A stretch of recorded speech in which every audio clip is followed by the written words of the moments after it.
Hello, everyone. Welcome back to the episode 5 of our podcast. And today we have Spiro, the CEO Hello. of the gaming stadium. So, how are you? Really good. How are you? Very good. I've seen that you have been watching almost all of our episodes, Yeah, all of them. all of them. Yeah. And we finally got you on. And so I think what we're going to talk about this episode is how we met and how, the The story. whole story, the The full 5-year story. journey. 5 year, right? Yeah, Years, right? It was like 5 years almost to the day. Because, like, we met. Oh, hello, whoever tuned in. We- this is lagging. Sorry, one sec. Yeah. Long, is this okay? This part is like not working. We just look at this one, right? In the chat. Oh, okay. Yeah. Okay, yeah. I see. Oh, hello. Yeah, okay. So 5 years. It was December of 2016. Oh, you have good memory. Yeah, I can't remember the day. It was like the first Saturday. So it was like the 3rd or the 4th at Elements. That was the first time we met. It was like almost 5 years to the day. That's crazy how you remember. Yeah. Well, maybe because this was your event, so you remember the dates. Yeah. But 5 years ago. 5 years ago. How did we meet? We met at so back in 2016 I was working doing marketing for a few casinos, Okay. and our VP approached me and he said, hey, this guy that I know, this horse racing guy, he connected with this esports guy and they want to do an event to see if esports players will cross over to horse racing. It's just a really weird conversation. Okay. And so he came to me because I was like the gamer, the nerd or whatever at the company. And he said, can you kind of help with this? And I said, yeah, of course.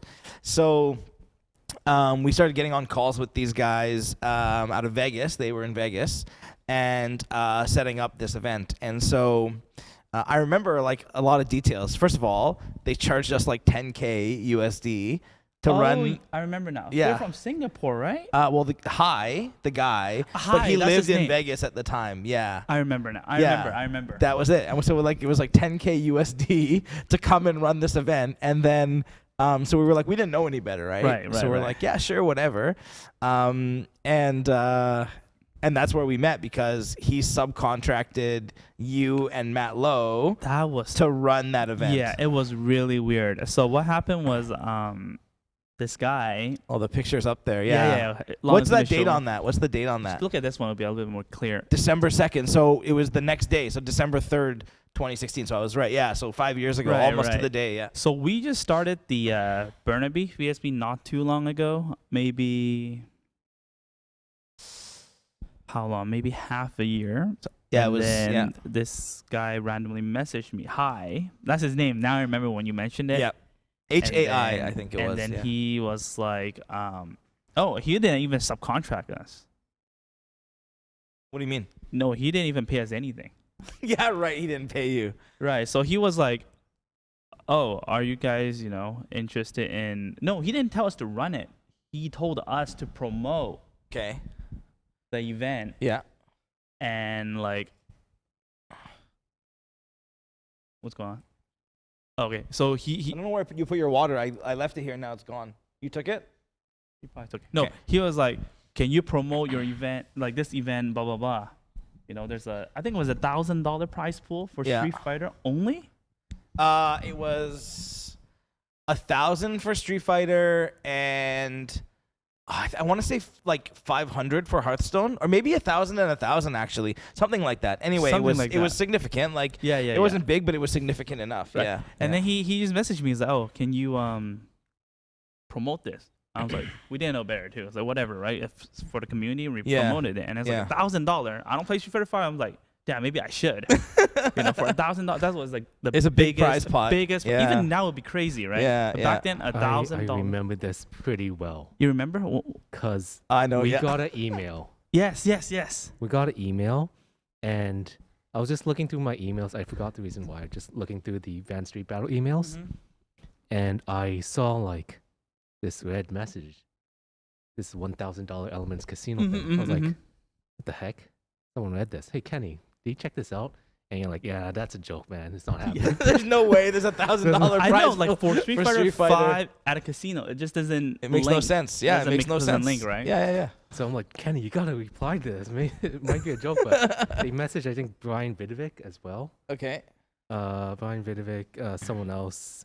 I think you were on it. I'm not sure. No, I don't think. No, I was he not. wasn't. No. That guy was trying to connect to all the. So Hai knew he got connected to Matt Lowe originally, and he then asked Matt who Matt should connect with to put this event on, and Matt went to VBR at Spacecraft. That's how he knew you guys. Yeah. And so he introduced Hai to you, and that's when the email came through. Yeah. But the event was like, so one of the casinos I was working at, we decided, so originally the plan with these guys from Vegas was to do one event, right? To come in, do this esports event, have a section for horse racing. Nobody went to that section. Of course. To see and then do some analysis, right? But when I got to Elements, because it wasn't one of my properties at the time, but it became the property I worked at, the poker room was not being used. It had been renovated, but it wasn't being used. And so I went back to my boss and I said, hey, like, we shouldn't do one event. Like, we should turn this into a full-time esports lounge. And I made a business case for it, and it got approved somehow. And then for the next 3 months, we were just, like, cleaning out the room. And then I remember leading up to the event, like, I didn't even know what we needed. And so, like, I think I got connected to you on email because, like, I didn't know what console to buy. I didn't know what monitors to buy. And so we went out and bought 4 PS4s, and then we bought 4, I still remember them, the 4 monitors that had Jaywong on them. Like, it was like they had a partnership with Evil Geniuses at the time. And so, like, Jaywong was on the box of the monitors. And was that before we met? You just sent me an email? It was before we met. Because Hai was like, oh, this guy is running the gaming side, so ask him what you need. So I didn't even know I was running it. Yeah. Oh, okay. We'll go into that later. Yeah. It was okay. messed up. It was messed up. Okay. Keep going. Yeah. And then so I went to Best Buy and bought it. And basically, like, we had 6-foot folding tables. We had a bunch of chairs. We had an 80-inch TV on wheels. We had a couple TVs hanging on the wall. 4 consoles.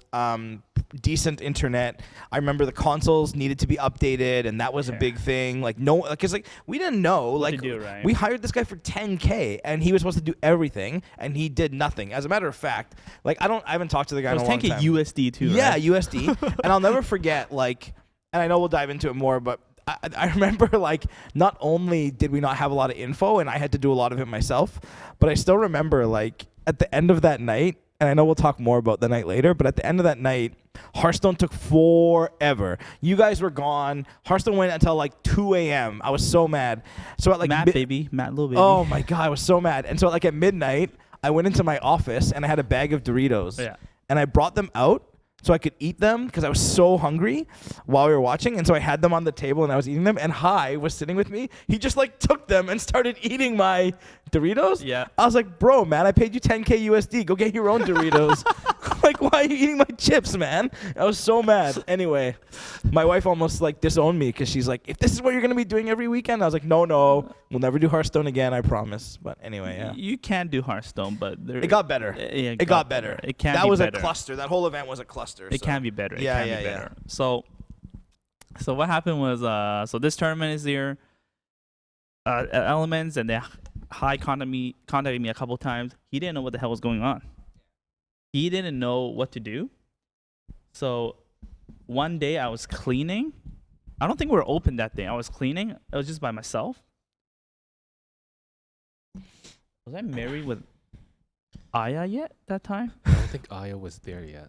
Yeah, Aya was already wasn't there, there. right? Because the first time you met me, Aya No, was she was there. not there the first time we met. I remember you, and I remember Clinton. I do not remember I Aya. remember. Aya was in Japan. But okay. we were already married. Okay. And I think when we were cleaning, Aya wasn't there. Maybe she just left to Japan. So this random guy came to the VSB Burnaby. A little bit long hair, kind of short. Yeah, Asian that's right. Guy. Yeah. He came in. And I was looking around. I was like, can I help you? He didn't say anything. He started looking around, and then he was like telling me about this element event. So I was like, oh, that was you. So you contacted me through email, blah, blah. I said, yeah. He was asking me about more info, how we run our events. Okay. I felt it was really weird. So Yeah. he was probably trying to get info to run how to run your event. Gotcha. But he had like close to no experience maybe Right. when it comes to Street Fighter. And he took our money already, so he had to deliver. So okay. So he didn't tell me to like help run the event. He's like, are you gonna be there? I was like, yeah, I'll be there. I'll probably tell the community to go because $1,000 is a really big prize pool, and I think it's very good for the community. It's very competitive, very healthy. We'll probably get to meet new people and we'll promote our brand there, right? He's like, oh, awesome. I'll see you there. So then we'll fast forward to like Element. I was like, oh, this is pretty good. The venue looks pretty sick. Everything was set up. And then I think the PS4 wasn't updated. They were not. Yes. So I think I tried to check it out, warm up. I think you guys have 4 setups or 8 setups. 4. Only 4. Yeah. And then I think I brought a couple. I didn't bring it in the venue because I was just brought it in case we needed more. Okay. Did we bring it out? Don't remember. Right? I don't think so. I think we ended up updating the ones that we had, but there was a PlayStation update, and I think Street Fighter had an update as well because that was the same day as Capcom Cup. Right. And so there was like an update just before, but I didn't know the game was still wrapped. Like I didn't know what to do. Right. Yeah. And we had to update the game. Yeah. I was like, this is not updated, and then it took forever because back then we didn't have fiber. Oh, so it was the internet brutal. was like fast. So hella slow. I think the tournament was delayed maybe a couple hours. It was bad. Yeah. I remember. It only had, I think we capped it at 64 because of the space. So it wasn't too bad, but it was delayed big time. Yeah. It was supposed to start early. It was supposed to start at like noon maybe or 1 o'clock so. or It was something. 12. I think but it was started 12, way later. like yeah. 2 or something. Yeah. And then what time was the? How many people showed up for Street Fighter? So it capped like right away. So I remember. It did cap? Oh yeah. It didn't cap. didn't There's cap. no way you No get way it 64 players for Street Fighter. Yeah, it did. No, it didn't. No. Because I remember High telling me that, or maybe Hearthstone capped right away. Hearthstone One was of like them 32. capped one of them capped within like 2 days. Maybe it was Hearthstone actually. Yeah, maybe not it was Street Hearthstone. Fighter. Yeah. Fighter. It was, But all in all, that day, that room was only fire coded for like 125 people, but we had over 300 people like stop by at some point that day. Oh, yeah. Because Oh, it was crazy. There's nothing like it at the time, right? Right. It was crazy. Yeah. So, and then tournament started, and then so basically whoever was at the tournament were from VSB. Maybe like 5 new faces that I've never seen. Yeah. And then people are like, dude, like, what the fuck is this? They're whispering to me. They're like, yo, like, what the fuck is this? It's like, it was so weird, right? it's like, the setups are not updated. Yeah. There's no TO. Yeah. He was sitting there. Doing nothing. Eating he was probably. literally sitting there. He had a partner, I think. The partner, Doug, was the horse racing guy who also was just sitting there. Oh. Yeah. Yeah. So In that corner saying, oh, come learn about horse racing. And like nobody went. Yeah. Yeah. But they were sitting there. I was like, so who's the TO? Yeah. And then it was really weird. We didn't know what to do. So everyone was just playing, but the tournament never started. Yeah. So I talked to Hai. I was like, when, it's been 2 hours late. When's the tournament? And then he's like, oh, can you run it for me? I was like, oh, but when I was talking to him, he was eating like a cheeseburger. Yeah. I'm not even joking. No, I believe it. I was like, wait, what? He was like, Oh, he was eating the whole day. Can you like run it for me? I was like, I was like, I don't even know what to say. But like, I'm like, oh, okay, like whatever. Whatever. Someone's got to do it. Someone has to do it, and then Yeah. everyone is stoked about the tournament. Let's have fun, right? Sure. And ran a tournament, but shit, it was just myself. Yeah. It was just myself because I think everyone. Well, I think Long was playing. Oh, Long was streaming it. Were you really? No, you were the one streaming the first time. I don't know if we streamed the first one. No, not the first one. Yeah, we did not stream the first one. No, we didn't stream the first one. Yeah, we did not. Yeah. I think you went and you were playing. I'm pretty sure. Yeah. And then so I was running around. I was like, shit, why did what's going on, right? And why did it become my event? Yeah. And then so I ran the whole event pretty much, and that's what I remember. And I didn't know any of this because it was streamed. It totally was. Oh, Hey, there's me walking right there. wait, why would we get streamed? Did we get paid? But why were you streaming? You dumb. Elements Winter Challenge. I Yeah, remember no, it was. The logo is sick though. The logo was Yo, beautiful. The logo is actually sick. Yeah, it cost us 10K. Cost us 10K This for that actually logo. worth 10K. Yo, you should take the idea and Yeah, it's actually really nice. I don't remember the logo. Yeah, it was great. Because I didn't look at the stream. The plan was to do like, spring challenge, summer challenge, fall challenge. Mm-hmm. And then, there's the boxing glove for fighting games and the cards for Hearthstone. This is sick. Yeah, they did a good job. You have to. They did a good job. I have no idea where that logo is, but anyway. You probably took me from that was somewhere. their company, Spawn Point. Oh, That was the yes. company's Yes, Spawn there's Point. more to it. You And didn't dude, know. look at your old logo. Bill made Next Gen Arcade. it. Bill made it. Bill made it. That's Bill your old made it. logo, So man. we took it. We revamped it. But anyways, this logo is sick. I'm really impressed. Yeah. The color and everything. Yeah, it is really nice. Make sure you take it. It's yours now. Yeah, Okay? well, we paid for it, so yeah. And then Foxo ran the whole event, and then Matt was like just chilling there because I think Hearthstone you don't really need to do You much. do nothing. It's Swiss, They and then it's Swiss into playoffs. They just play themselves. right. Yeah. I don't even know why this guy is streaming this. I forgot that you had set that up. I didn't even remember. No, because like I thought this was a big thing that was happening, Yeah. and I wanted it to be streamed. 'Cause Sure. when I showed up, it was just like, what the fuck? Yes.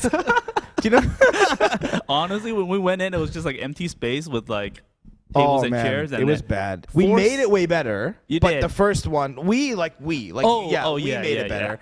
But like the first one was, It was weird. and again, like that guy High was like saying, "Oh yeah, this is good, just do this." Like I didn't know, right? Like for me it was all new. You know what I remember most about that day? Yeah. So it was Capcom Cup finals. Yeah. And I think it started at like 7 p.m. No, maybe a bit earlier. And we had it streamed, like we were watching it on the TV. Right. And the tournament, the Street Fighter tournament was over. And so all the VSB guys were doing, and you guys were betting on like the games. Yeah. I remember you won a bet and you stood up and you had all this cash in your Yeah. hand. And you were like, yeah, whatever. And then you guys just left. Everyone like just me. fucking left. I was like, what the Sounds hell like just me. happened? Sounds like me. Sounds like me. Yeah, and so you guys, and I was like, in my head, I'm like, oh man, like if this is the culture, first of all, it's gonna be fun. But second of all, in a casino, like we're gonna have to be careful about like, flaunting this money around and stuff. What are you guys playing? We were playing Street Fighter and Hearthstone. Yeah. Yeah, so I remember that. I was like, damn, that tournament sucked. So everyone Yeah. went back. We were talking about that. Aside from the cash, everything sucked. At least the monitors weren't laggy, so the setups were good. Yeah, the But equipment force- was good. Yeah, the but room was good. It just was set up improperly. Yeah, and then Yeah. 4 setups it just wasn't enough. Oh man, it I'm was like, damn, yeah. maybe we should bring our setup. I'm like, wait, it doesn't make sense. It's not our event, right? Yeah. Anyways, so that was over, and then Yeah. Spawn Point. Oh, before that, the horse racing guy, Doug, right? Doug, yeah, Dude, everyone at the venue was annoyed. because he kept The walking player. around, or No, he was walking around telling people, "Hey, come like learn about oh yeah, the about horse racing. horse racing." And then some people are nice enough to listen to Yeah. the whole conversation. And then they would like come to me and was like, "Dude, what the fuck, dude? They're trying to sell me like horse racing and Yeah, stuff." it was really weird, man. It was really weird. Okay, so then I found out that Doug doesn't do anything. I don't know if he knows about how to run like if he knows how to run an event, but he didn't do anything. And Yeah. he came back to me. I think after 2 days, he was like, "Hey, Kenny, can you can I pay you to go to a conference meeting, an esports conference meeting?" I was like, "Where is it?" He's like, "Downtown." I was like, and I was like, "What's it about?" He's like, "Oh, it's just like promoting esports to a It was lot the of." next day, right? I think Or the it day was before, or the same day. I can't remember. I know what you're talking about. And High and Doug were kind of leading it, right? Yes. Yeah, yeah. And then I was like, "Just tell me where it is." And then it's like downtown. I was like, I have time. It's nice to go meet new people because Mhm. they're trying to promote this to like investors, Mm-hmm. and I think it's something that that's gonna be good for VSB too if we attend. So he's like, "Can we pay you to go there?" I was like, "Yeah, whatever." Right? He's like, "Don't worry about paying me." He's like, "No, we will pay you." That has to be before the event. It was before, Yes. 100%. Yes, before the event. Yeah. I remember now. It was the night before the event. That's right. And then he's like, "Yeah, we'll pay you for time and stuff." And he paid me $50 Oh my God. for 5 hours. Was Matt Lowe there too? Matt I think he was. not. I remember I there. was so mad about that because we paid 10K USD, right? And we also had to get hotel rooms for those two guys, you know, a block from the casino. Hotel, right? And like they flew in and they took all that money that we paid them, but then they also set up their own thing the day before downtown to try to get investment or whatever. Yeah. I was like, man, like we're paying you to come work for us and you're taking the time to then go do this That was other the night stuff. before. I remember I was really Yeah. mad about that actually. Not only mad about it, but also just like they didn't ask us to participate. And we paid them all that money to come. Right. You know, and meanwhile, that night before, I'm at the venue, like setting everything up, getting ready. Those photos I took, like, you know, all that stuff. Where are they? Right. I was right. so mad, I remember. yeah. It was like, yeah. Yeah, so we went there. I don't think Matt was there. Okay, maybe not. Don't think yeah. Matt was there. And then Hi wanted me to bring more like esports related talent. Sure. I was like, at that time my show, Air Bear, Beruti, our show was like popping, right? I was it'll be cool to bring in Bear because he commentated for Evil, so he probably has his own insight, right? So I told Bear, and then I was like, are you cool if I bring this guy and you'll pay him too? He's like, yeah. We'll pay you both $50. We're like, what the fuck? Whatever, right? We didn't even care about the money. Yeah. So we went in there. It was like a really like super nice office. Okay. Huge. And they had all like the champagne, wine, all the expensive food. So everyone there has status. They have a lot of money. And then we started. And then Hai started his presentation. His presentation was so ass. He didn't even say anything. He just played a video. He just played a video of esports. Oh my God. And everyone's like, wow. So what is esports? And then I was like, so now we'll have Kenny and like Bear to like, talk about it. So when we talk about it, and then somehow he made us play like Street Fighter in front of everyone.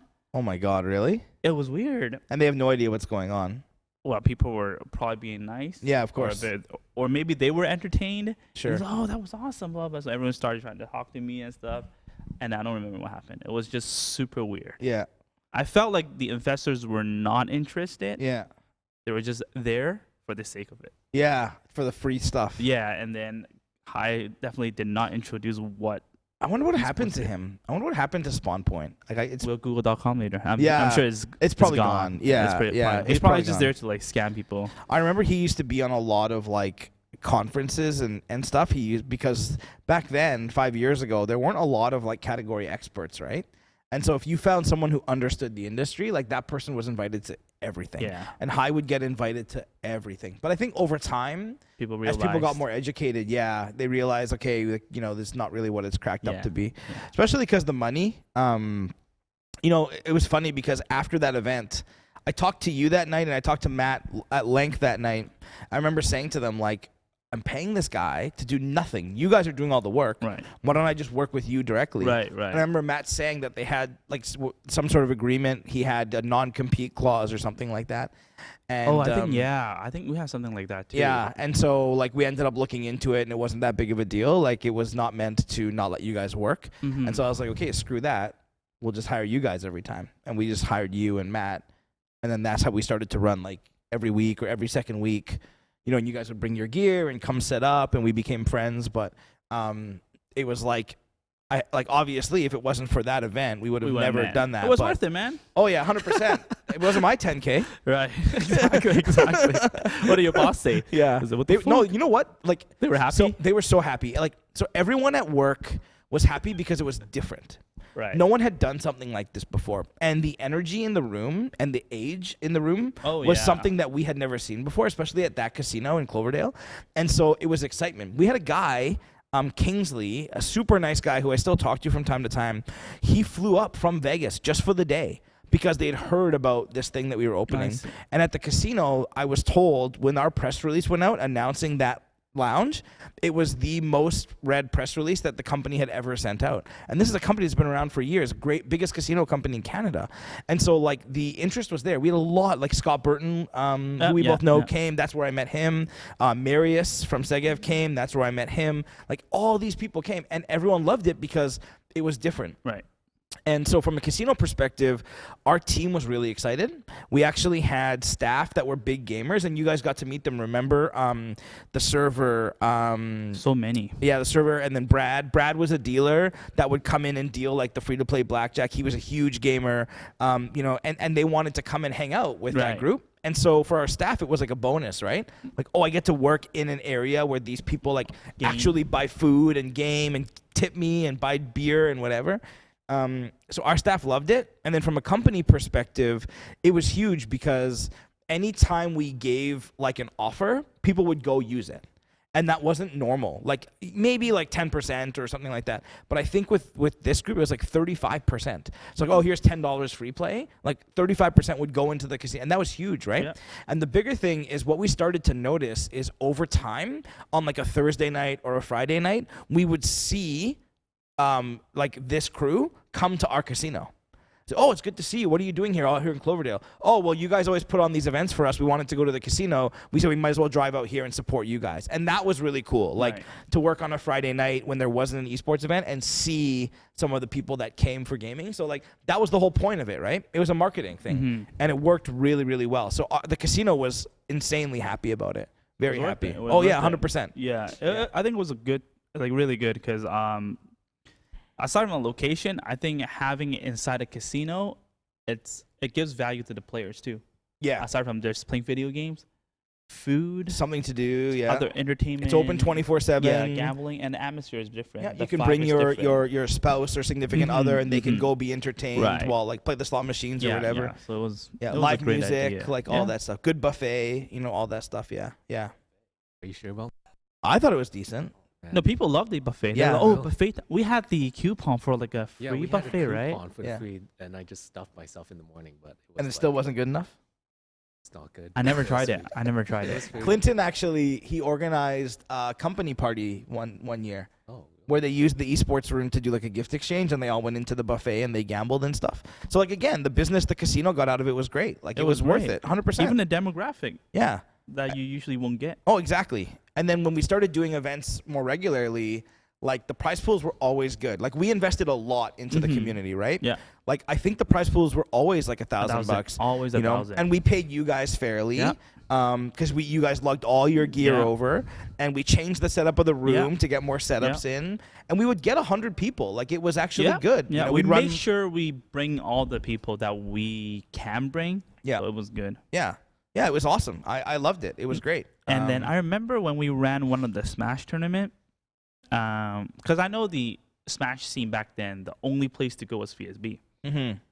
So they had to pay a little bit more when it comes to the element. I think it was like 20 to 30. I can't remember. I remember you helped us set the price. Yeah, I have no idea what it was. I want to make sure you guys make your money. Yeah, we were pretty happy. Like we didn't make money on any event, but we didn't lose a lot either. Like it was. You guys probably made some from the gambling, but you guys probably can't. Like, I think we pretty much like almost broke even. On every event that we did. If we lost anything, it was like a few $100. It wasn't a big deal. Yeah.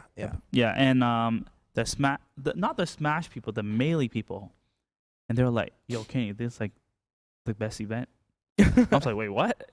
He's like, "Yeah, no, like we love it. We love the vibe. We love how like cozy, how casual it is." They loved it. Yeah. And then playing for such a big prize pool. Yeah. And everyone bought food, and so I was like, "Wow, this is great." Yeah, it was great. The food and beverage was really good for us. Yeah, I remember actually. So for anyone who didn't come, the room was used as storage.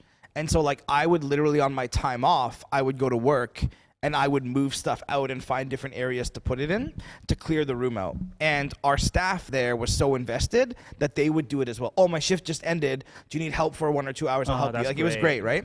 And it got so busy. I don't know if you remember, we had to break a wall down because, like, the room was getting so full. We had another few hundred square feet behind this wall, but that was full of shit too. And so we had to move all that stuff out, give it away, whatever, and then break the wall down to add more space. And then BCLC got involved, and they started doing stuff. Like it was actually quite fun. It was good for everyone. We had a lot of private bookings too, companies that would come in and use the space. So all in all, it was a huge success. It was good. It was a huge success. That is for VSB also a huge success because we never been able to run a tournament with such a prize pool, and then we never actually got hired to do a job. Right. That wasn't the first time we did it for Annie Revel, but their pay is Not the same. it's crazy. It's like slavery. It's really, really bad. But we just want to do it for the community Yeah, and of course. for our brand, right? So the first time that we actually got hired and we were happy with the pay was with you guys. Oh, that's awesome. Yeah. Yeah. And we were like, oh, we can actually do this. We're Yeah. capable of doing this. Yeah. And that's when we started doing, did we do PBR yet? That was after Element, and then we did our first one. EBR. That was before Element. You did 1 or 2 at Yeah, I think Spacecraft before. Maybe We did. 1. I think 2. Maybe I 2. think we did 2014, One was 2015. before maybe or Elements. something. Yeah. Okay. Elements was December of 2016. But I know you did one before because Matt had been to one, and actually a couple other folks on our Right. That's team, where he met me. Patrick and Ryan, who are staff members of TGS. Now I didn't know this. They were at the first VBR. I just found out today. They were at the first VBR. Oh, really? Yeah. Ryan is a big like FGC guy, and him and Patrick have known each other for a long time. They were telling me today that because I was talking to our team about some other stuff, and then I was saying about the podcast today, and then they said, yeah, they were at the first one in Burnaby by Metrotown. Oh, okay. Spacecraft, right? Is that what it's called? Yeah. Oh, we had a lot of people. And Yeah. then we're like, oh, we're capable of running like a 100-man show. And you had a rap. Yeah. We did. And then we're like capable of, running people's event. So we found out that we can do more than we Yeah. think we can. So that was a really good It's crazy experience. how the world like kind of puts people together, but then also allows you to build together. Yeah. To get to the point where we both are now, Yeah. which is like I don't think either of us thought it would get as Imagine. big as it is now, right? We wouldn't imagine. Yeah. But back then it was like just day by day, Yeah. right? Yeah. Day by day. Yeah. Event today, okay, cool. Event next Yeah. Saturday, okay. Event in 2 weeks from now, okay, Yeah. cool. And you guys would do like a Street Fighter monthly and a Smash monthly. Yeah. And then on the other weeks, Matt would come in and do Hearthstone. Clash of Clans was Yeah. big at the time, so mobile games. So like every weekend there was something. Yeah. And it was really fun. It was was good. really fun. For us, it was exciting too. Yeah. It was great. Yeah. Yeah, and I met so many people. Like I met pretty much everyone who's been in your community from back Mhm, then. I mhm. met and still talk to and stuff. So it's Yeah. great. Yeah, it's awesome. Yeah, Yeah, and then I guess we fast forward to that night when we probably hosted like 3 months of events already. yeah, And then I think you said you wanted to do something with esports. yeah. I don't know what we So the talked tournament, about. the tournament finished that night as it usually does, around like 9 and or something. I was there already. I was Because there. I remember I had to translate the whole fucking Yeah. conversation to her. That's why I remember. I It was there. around 9, and then I know it would typically take about an hour to load out. Like we had the carts for you guys, Yeah. and Longwood Park close, and there was a back door. And Yeah. I remember like during the loadout, you and I started talking, and then Aya came, and then you were done, and you came. Clinton uh, was also there. Clinton was there, and we ended up talking till like 1 a.m. Yeah.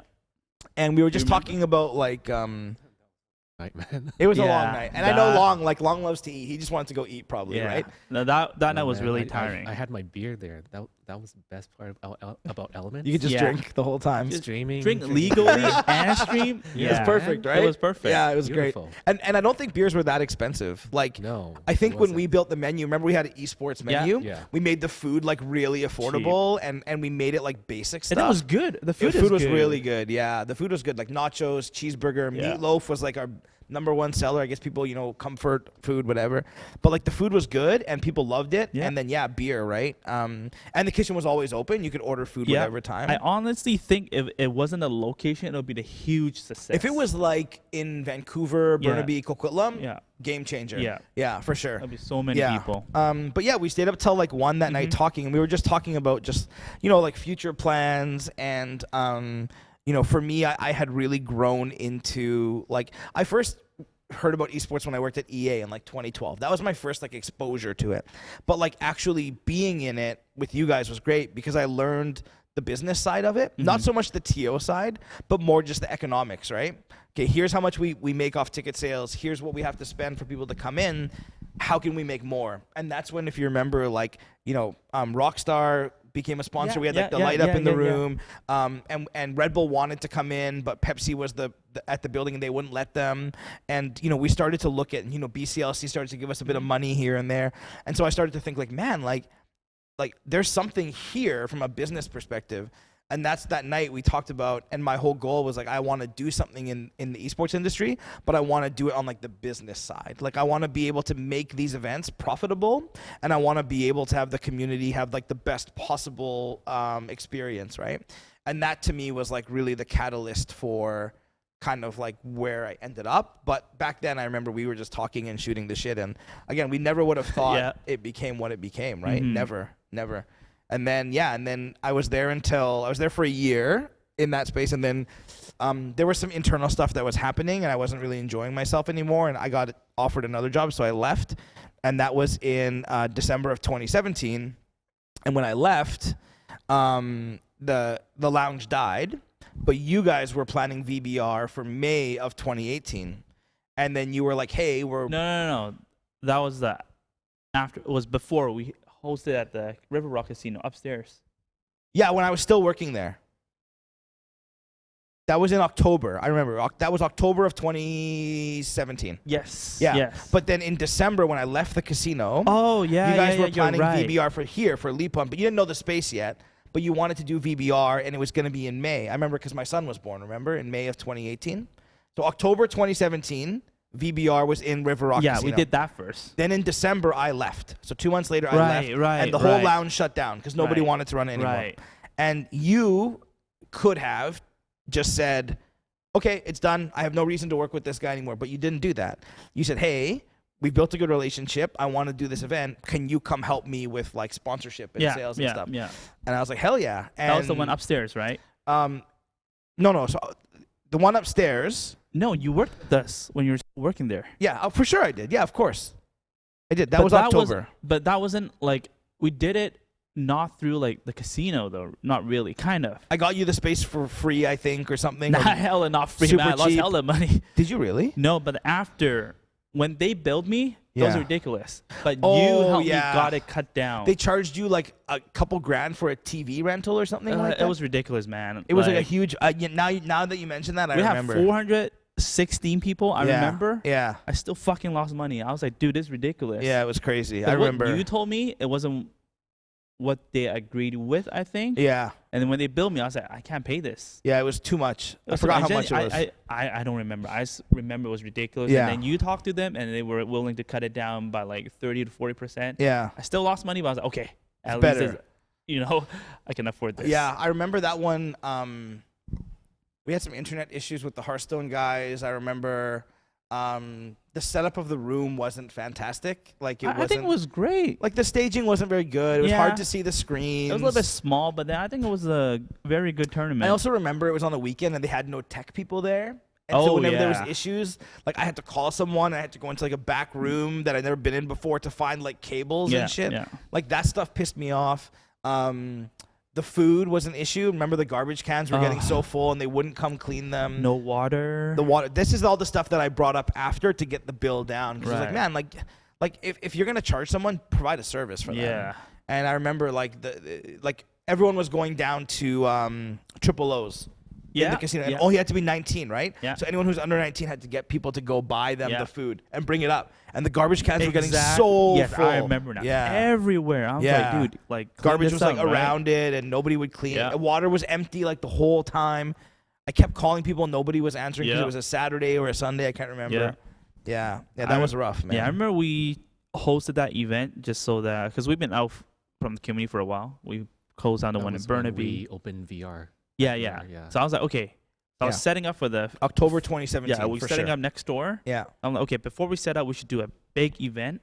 It's worth losing money for the promotion. Right? yeah, But we didn't expect that many people. We were like, okay, maybe the past few VBR we got like a little bit over 100 or close to 200.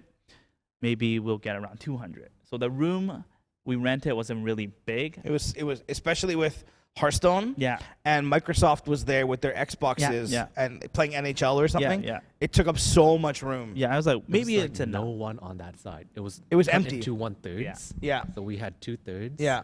Microsoft had 1/3, and Yeah. there was like Hearthstone and NHL. It was tiny. And It was- and like nobody was there, sorry. No. Yeah. And We should have then- moved it all over a bit more. We We should should've. tell them just Yeah. like move out. Let's play in the Go in the hallway. hallway. Let's go in the hallway. And then 400 people showed up. I was like, wow. I didn't expect like I remember the lineup to Double. get in yeah. went all the way down the hallway and around, and I was like, "Oh my god, this is Yeah. Went ridiculous." down the escalator. Escalator. Yeah, Yeah. it was insane. So I yeah. was like super happy. I was like, wow, like Yeah. we were gone for almost 6 months. Yeah. We just throw a big tournament, so many new faces, Mhm. and then people just started showing up. I think we did a pretty good job with the promotion too, because we did plan it quite early, and then we did a lot of promotion, like Mhm. posters and stuff. I remember the graphic. Matt made the graphic. Yeah, he made the poster. Matt Lowe? Matt. Really? Yeah. Oh, I don't remember that. We kind of did it together. I was like, maybe we can put this here, blah, blah, Sure, blah. sure. We sucked, but then we made something. And it looked somewhat professional, Yeah. I guess. Yeah. And then, And so many people from the casino. yes. Can I come see what's going on here? Can I? Yes. Or people in the hotel, right? Coming down the Yes, elevator. yes. And you guys were so nice. Oh, yeah, come in and look Yeah, around. yeah. That was cool. Yeah. That was really cool. That was a very good experience. We were like, wow, we can now, the last time I remember is like we ran a tournament with like 200 people. Yeah. This time we ran a tournament of 400 people in one day. I still remember your post on Facebook, something about like, did I really just run a major? You Yeah. wrote something like I that. want to run a local. And then you put a bunch of pictures up. Yeah. Because it showed up recently for me too. Yeah, I remember that. a local became a major, like Yeah, 400 people, it and was- one day with all the games. I was like, Yeah. wow, we did it in one day. Yeah. So I was like, okay, we don't have to do anything in 2 days. We just do everything in one day. Even though it was hell, it was so hard. Yeah. That event was so much was a work. It long was day. crazy. Yeah. Yeah. And then I think we fast forward, we open, but it didn't turn out what we expected to be when we reopened VSB in Richmond. Mm. It was It was dead. so dead. When you first opened? Yep. It was crazy. We opened Wednesday to Sunday. Okay. Wednesday, 0 people. Thursday, 0 people. Friday, 1 person. Wow. For the longest time. And you guys spent so much money on that place because I remember They're- these pods. Yeah. Remember the whole story, Whistler? Oh yeah, we should talk about this yeah, one too. yeah. So, how do we? I don't know who's been to the current VSB or the old VSB. We have these. We call it pots. Well, they call it pots. These cube square table. I don't know if I can move the camera. Whatever. Yeah, and then so these tables. VSB was closed, the Burnaby one, but then I kept getting offer Right. for running events. I don't even know where people hear about this, so it was cool for me. So Yeah. I never really had a break time, so it was cool. And Red Bull contacted me, and he said, "Hey, Kenny, because I ran a few tournaments, Red Bull Proving Ground. Proving grounds. Yes, we ran the We whole ran some series. for that. elements. Yes, Yeah. yes. Now I remember. Yeah, We ran a yeah. whole series. That's right. And then I forgot the guy's name. He just somehow found out. I was like, oh, are you guys interested? And then they were paying us. So wow, it usually it's like a how do you call it, when you get one thing going and then Snowball you effect. snowball it, right? Yeah, and then, yeah. people just started contacting me. Yeah. Like, oh, this is crazy. So we're doing something cool. And then these tables. They're Anyway, so heavy as hell, man. crazy. And then Rebel contacted me. It's like, oh, do you want to help run a FIFA tournament? Yeah. I was like, FIFA? I have no experience running FIFA. In Whistler, right? In Whistler. And it's Yeah. like, no, you don't need like specific FIFA experience because people will deal with the rule set. Mm. You just have to know how to run the event and the bracket. Mm-hmm. I was like, oh, I mean, VSB is closed right now. I'm looking for a new place. There's nothing, I have some free time. I was like, you know what? Let's do it. And then gave me the offer. The pay was also ridiculously low from Red Bull. Yeah. It was so bad. But then they cover my hotel. They cover my Probably your gas or something. no, hell no. Oh, hell no. really? It was really bad. It was for 4 days, Yeah. 700 or something. Oh man, that's not enough. Yeah. Yeah, I was like, whatever. Honestly, It's I a just cool wanted a cool experience. opportunity. So Yeah, I was like, yeah. I don't yeah. know why they pay so low because Proving out to pay us way more Yeah. for like 1 day event. Yeah. But then for a Whistler EA event, I don't know what's going on. So I went there, then I found that this is not a Red Bull event. It was an EA event. Mm. And then I was okay. So I went in there. Whistler was in a very nice convention hotel. I forgot the name. Went in there. And then I didn't even know who to talk to. There's a lot of people. I talked to this lady there. And then it's like, oh, what are you here for? I was like, I don't know. Ken, it was the guy's name, the Red Bull guy. Oh, Ken Silva. Yes. Ken Silva. He's Yeah, like, yeah. He Ken. left Red Bull and he's with another company. But I know Ken. Yes, that's right. Now I Ken. remember. Yeah. Ken was like, oh, Ken, hire me to come. Yeah, run Ken's a nice guy. Yeah, run the event as an organizer, and then they started being really nice. Oh, okay, blah blah blah blah, and then that event was shit. It was so bad. People didn't know what. I'm telling you, all these people, they have all the money, but they don't know what they're doing. Right. And then there was so I was introduced to the rest of the team. They have a lot of teams. There's production, streaming, MC, all this shit, right? It's like a really big production. The convention, like the play area was crazy too. And I was introduced to people in my team, so I talked to everyone. Every single person on the team had 0 experience with running tournaments. 0. I was like, wait, are you guys kidding me? He's like, yeah. I was like, what's your day job? Oh, I'm just like I work A marketing person or whatever. No, they work at like minimum wage job. Oh my So they have gosh. 0 experience. I was like, what? I was like, yeah, like my friend just referred me. I was like, wait, this doesn't make sense. And there's this guy who I still talk to. He lived in Japan because I brought Aya too. Okay. Because I asked him, was like, we have nothing to do, and the hotel was covered. Yeah, why not? Yeah. Why not, right? And then it was a good trip. And then this guy can speak Japanese. He's a white guy. He can speak Japanese. He's an actor in Japan, not really famous. Right. And then he's like, yeah, I don't know why I'm here. I have like 0 experience. I was like, yo, this is getting really, really weird, man. And then finally met the guy who's probably our boss leader. And then he seems like he has some experience running an event, but not running a tournament. It's different, right? When you run an event and run like a bracket tournament. Yep. So he has like 2 more guys, just like myself, that have Long and Clinton, and then those people would guide us what to do. So all these superstar FIFA players, they're kids. They're probably around 13 to 18, Okay. and they're playing for 1.2 million euro. Yeah, in that event. So they won some like qualifier, and Then they got flown to Whistler. yes. I was like, wow, this is Holy. crazy. 1.2 million euro, and it's a regional. It Oh wasn't my like a World Cup. gosh. I was like, wow. So they were treated like, Royalty. celebrities. Yeah. All their, like the food, everyone had their own dedicated setup to practice. And what's ridiculous was, okay, guys, our first assignment was to update all these Xboxes. So we started unboxing, blah, blah, blah. And they have all these, not monitors, but TV, like 50 inches of TV for people to set up. So it was laggy. Sure, absolutely. Yeah. I was like, okay, but the players didn't and even so come. big too. So big, took up the whole room. The room Why was would you way need a bigger. TV that big? Yeah, the room was way bigger than this for Yeah. 32 players. Yeah. And then they started warming up. Then I remember like, yo, these Xboxes hasn't been updated for years. So the update took forever, Right. and they couldn't find the power cable for all the TVs. So only found one. So we basically had to update with like 32 setup One on at a time. One at a time. And then I remember you also had to get EA to give you the codes to download all the DLC, so every team is balanced, Oh, yeah, unlocked, and yeah. everything, so you can't really have an advantage over their opponent. Yeah. So putting in the code was hell because they have like binders of codes, so you have to find the right one.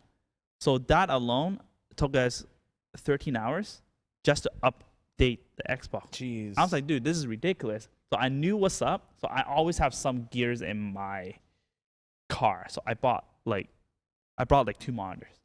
I took them in, and I started upgrading. I was like, you guys are like fuck this. Yeah. So I started upgrading, and then I forgot his name. So the leader, the boss is like, oh, where you got this from? I just took it, and then he was impressed. He was like, oh, it seems like you have experience. I was like, isn't this the reason why I was hired? Yeah. He's like, no, we didn't even know like Oh my about you guys, gosh. right? And we started having a conversation. So I think he was learning some stuff from me while I'm learning some stuff from him too. So we literally can't do anything aside from upgrading them. 'Cause it takes like 6 hours. It will literally take 6 hours And to the finish internet's upgrading. probably brutal in It that was hotel. Yeah. Yeah. Yeah. And so we started so we can do 3 at a time now instead of 1 at a time. So everyone was just like chilling. They were just like sitting around, but people, they didn't know what to do. So they didn't want to leave. And it was stupid. We literally can just go back to a hotel room and rest and stuff. Yeah. Instead of just waiting like 12 hours to upgrade one of each setup. And I remember there is like a schedule on the wall. It's like, tomorrow this is the meetup time. 5 a.m. When we were told about that schedule, it was midnight. Guys, come meet up here tomorrow. Check the schedule. The rest of the day, every single day, is 5 a.m. So we're working around 17 hours a day. That makes no sense. It man. was so bad. Yeah. And then, anyway, so fast forward, blah, blah, blah. I get to know more about my team. And then my boss is like, oh, can you lead everyone? I was like, yeah, it will make my life easier, honestly. Yeah. Because instead of everyone asking me what to do with the bracket, like they have no experience, right? Yeah. They get paper bracket. It's like Adrian getting a paper bracket. He wouldn't know what's going on. But it was like much smaller bracket. But anyway, so I think every day, 3 days straight, I get close to like 2 hours of sleep. And I was eating like really bad food. It was like really oily ramen, Yeah. McDonald's, or Yeah. like pizza and stuff. Just whatever you can get quickly. Yeah, right? it was crazy. It was really hard. Well, I was there to get me all the food before all these places are closed. Because Whistler, they close really early. Everything. So it was really hard. But day of, we ran the event. We had 4 TO, each TO on one of these pots. We only have 4 guys, and then there's 3 were on our like walkie-talkie and stuff. There was no instruction, nothing. I was like, what do we do now? Because I think the boss didn't know what was going on too. Mm-hmm. We're just running the show. Yeah. And then everyone, when one match was over, 4 matches playing at the same time. No, 2 matches. It was head to head. Everyone comes to me, is like, where do they go? Blah blah blah. Yeah, and then everyone get paid the same. Anyway, it was over, and then I think the boss kind of felt bad that like people didn't have experience, so I was basically running the whole bracket. Yeah, for no money. It's fine with the money. Yeah. For that, and then he was like, so we're flying back to, I think they're from Texas or Dallas. Okay. And then I was like, oh, so we're flying back tomorrow, and we can't bring these pots with me. Yeah, and they're hella expensive, right? Hella expensive. I Yeah. think they're around like 5K to 10K USD Each. to customize it. Yeah, they're really nice. They're really nice. And Yeah. then it's like, we can't bring it, and EA said, we're just going to trash it. Yeah. And then it's like, do you want them? I was like, fuck yeah. Of course, like I know that you run the place. Yeah. So do you want it? And that time, we lost our shop already. Yeah. But I'm like, okay, so the next shop, I'll find a bigger place I can put all 4 in. So I called you right away. You called me. I remember. called you when I was a Whistler. Yeah. I was like, hey, can I put these really expensive, nice looking tables at your place? He was like, yeah. You're like, oh, we'll take care of sending it. I think they were gonna do the shipping or something. I can't remember how it worked, but you know, they're just they're gonna show up on this day, and can you put them somewhere? Yeah. And I didn't know how big they were or Mhm. anything, but just right away, yeah, sure, man, send them over. I remember, and they showed up, and I was like, damn, these are nice. God, I just Yeah. want to keep them. They were Yeah. so nice. Yeah. And then the top comes off, everything plugs in the Yeah, inside. very like, clean. It's so well thought out. Yeah. So well Spot thought for out. the console on the bottom. And I they remember you said the only thing you needed to buy was mounts for the monitors. That was it. Exactly. Everything And else was built I in. bought the mount. The mounts were like Cheap, right? 15 each. Yeah. So it was worth the Yeah. investment. And I Yeah. remember they built that at the spot. They built it in Whistler? Yep. The first Jeez. day. I was Yeah. like, what are they doing? There's, Yeah. drilling and stuff. So these was it. Yeah. It was crazy. They were really nice. And then he was like, do you want them? I was like, yeah, of course. And I called you. I was like, yeah, we'll take them. Yeah. There's the address, blah, blah, blah. I was like, okay. So instead of paying you, this is your pay, because the shipping is going to cost around this much. Yeah. I was like, oh, Any money. $0. The But- shipping was like, I think the shipping was like 12 or 1300 Yeah. bucks. Yeah. Because I remember they He did dropped say off the that. bill when He they did left it say to us. that. It was like a significant amount of money. Yes, Yeah. yeah. So yeah. I was like, I'm okay, whatever. I think it was really worth it. Oh my God. And then You got, he- yeah, crazy yeah. value. And then he told me, like, yeah, no, the shipping will worth more than your pay. yeah. Of course, I believed him. Sure. And I was like, yeah. I'll take You got it. 4 nights in Whistler, even though you didn't get to go out or anything. Dude, I'd rather I never went. Yeah, I know. It was I know. really rough. It was, honestly, it was a little bit harder than Pinnacle. Yeah, it was I so believe it. crazy. 5 a.m. Yeah, it's a joke. is a joke. And I was really eating really unhealthy food. Yeah. And but it was worth it. It was really worth it because I learned a lot from that tournament. Yeah. It was really well ran, the event, not the tournament, but the event itself. It was really prepared, where they have their cameras set up, lighting, how they set up the stuff. So I learned how to use the space better, like utilize spaces better when I run like events. So it was a good experience, and I earned these tables, and I've been using it for like 5 years already. Yeah, and I remember we got them, and then you were like, "Yeah, we're renovating our place in Richmond, so you need them to hold on to them for a while." I said, "Yeah, whatever, no problem." And we had lots of space, so it wasn't a big deal. And then I remember you measured them, and in Richmond, you're like, "Oh shit, I need to break this wall down. I have to hire someone to like."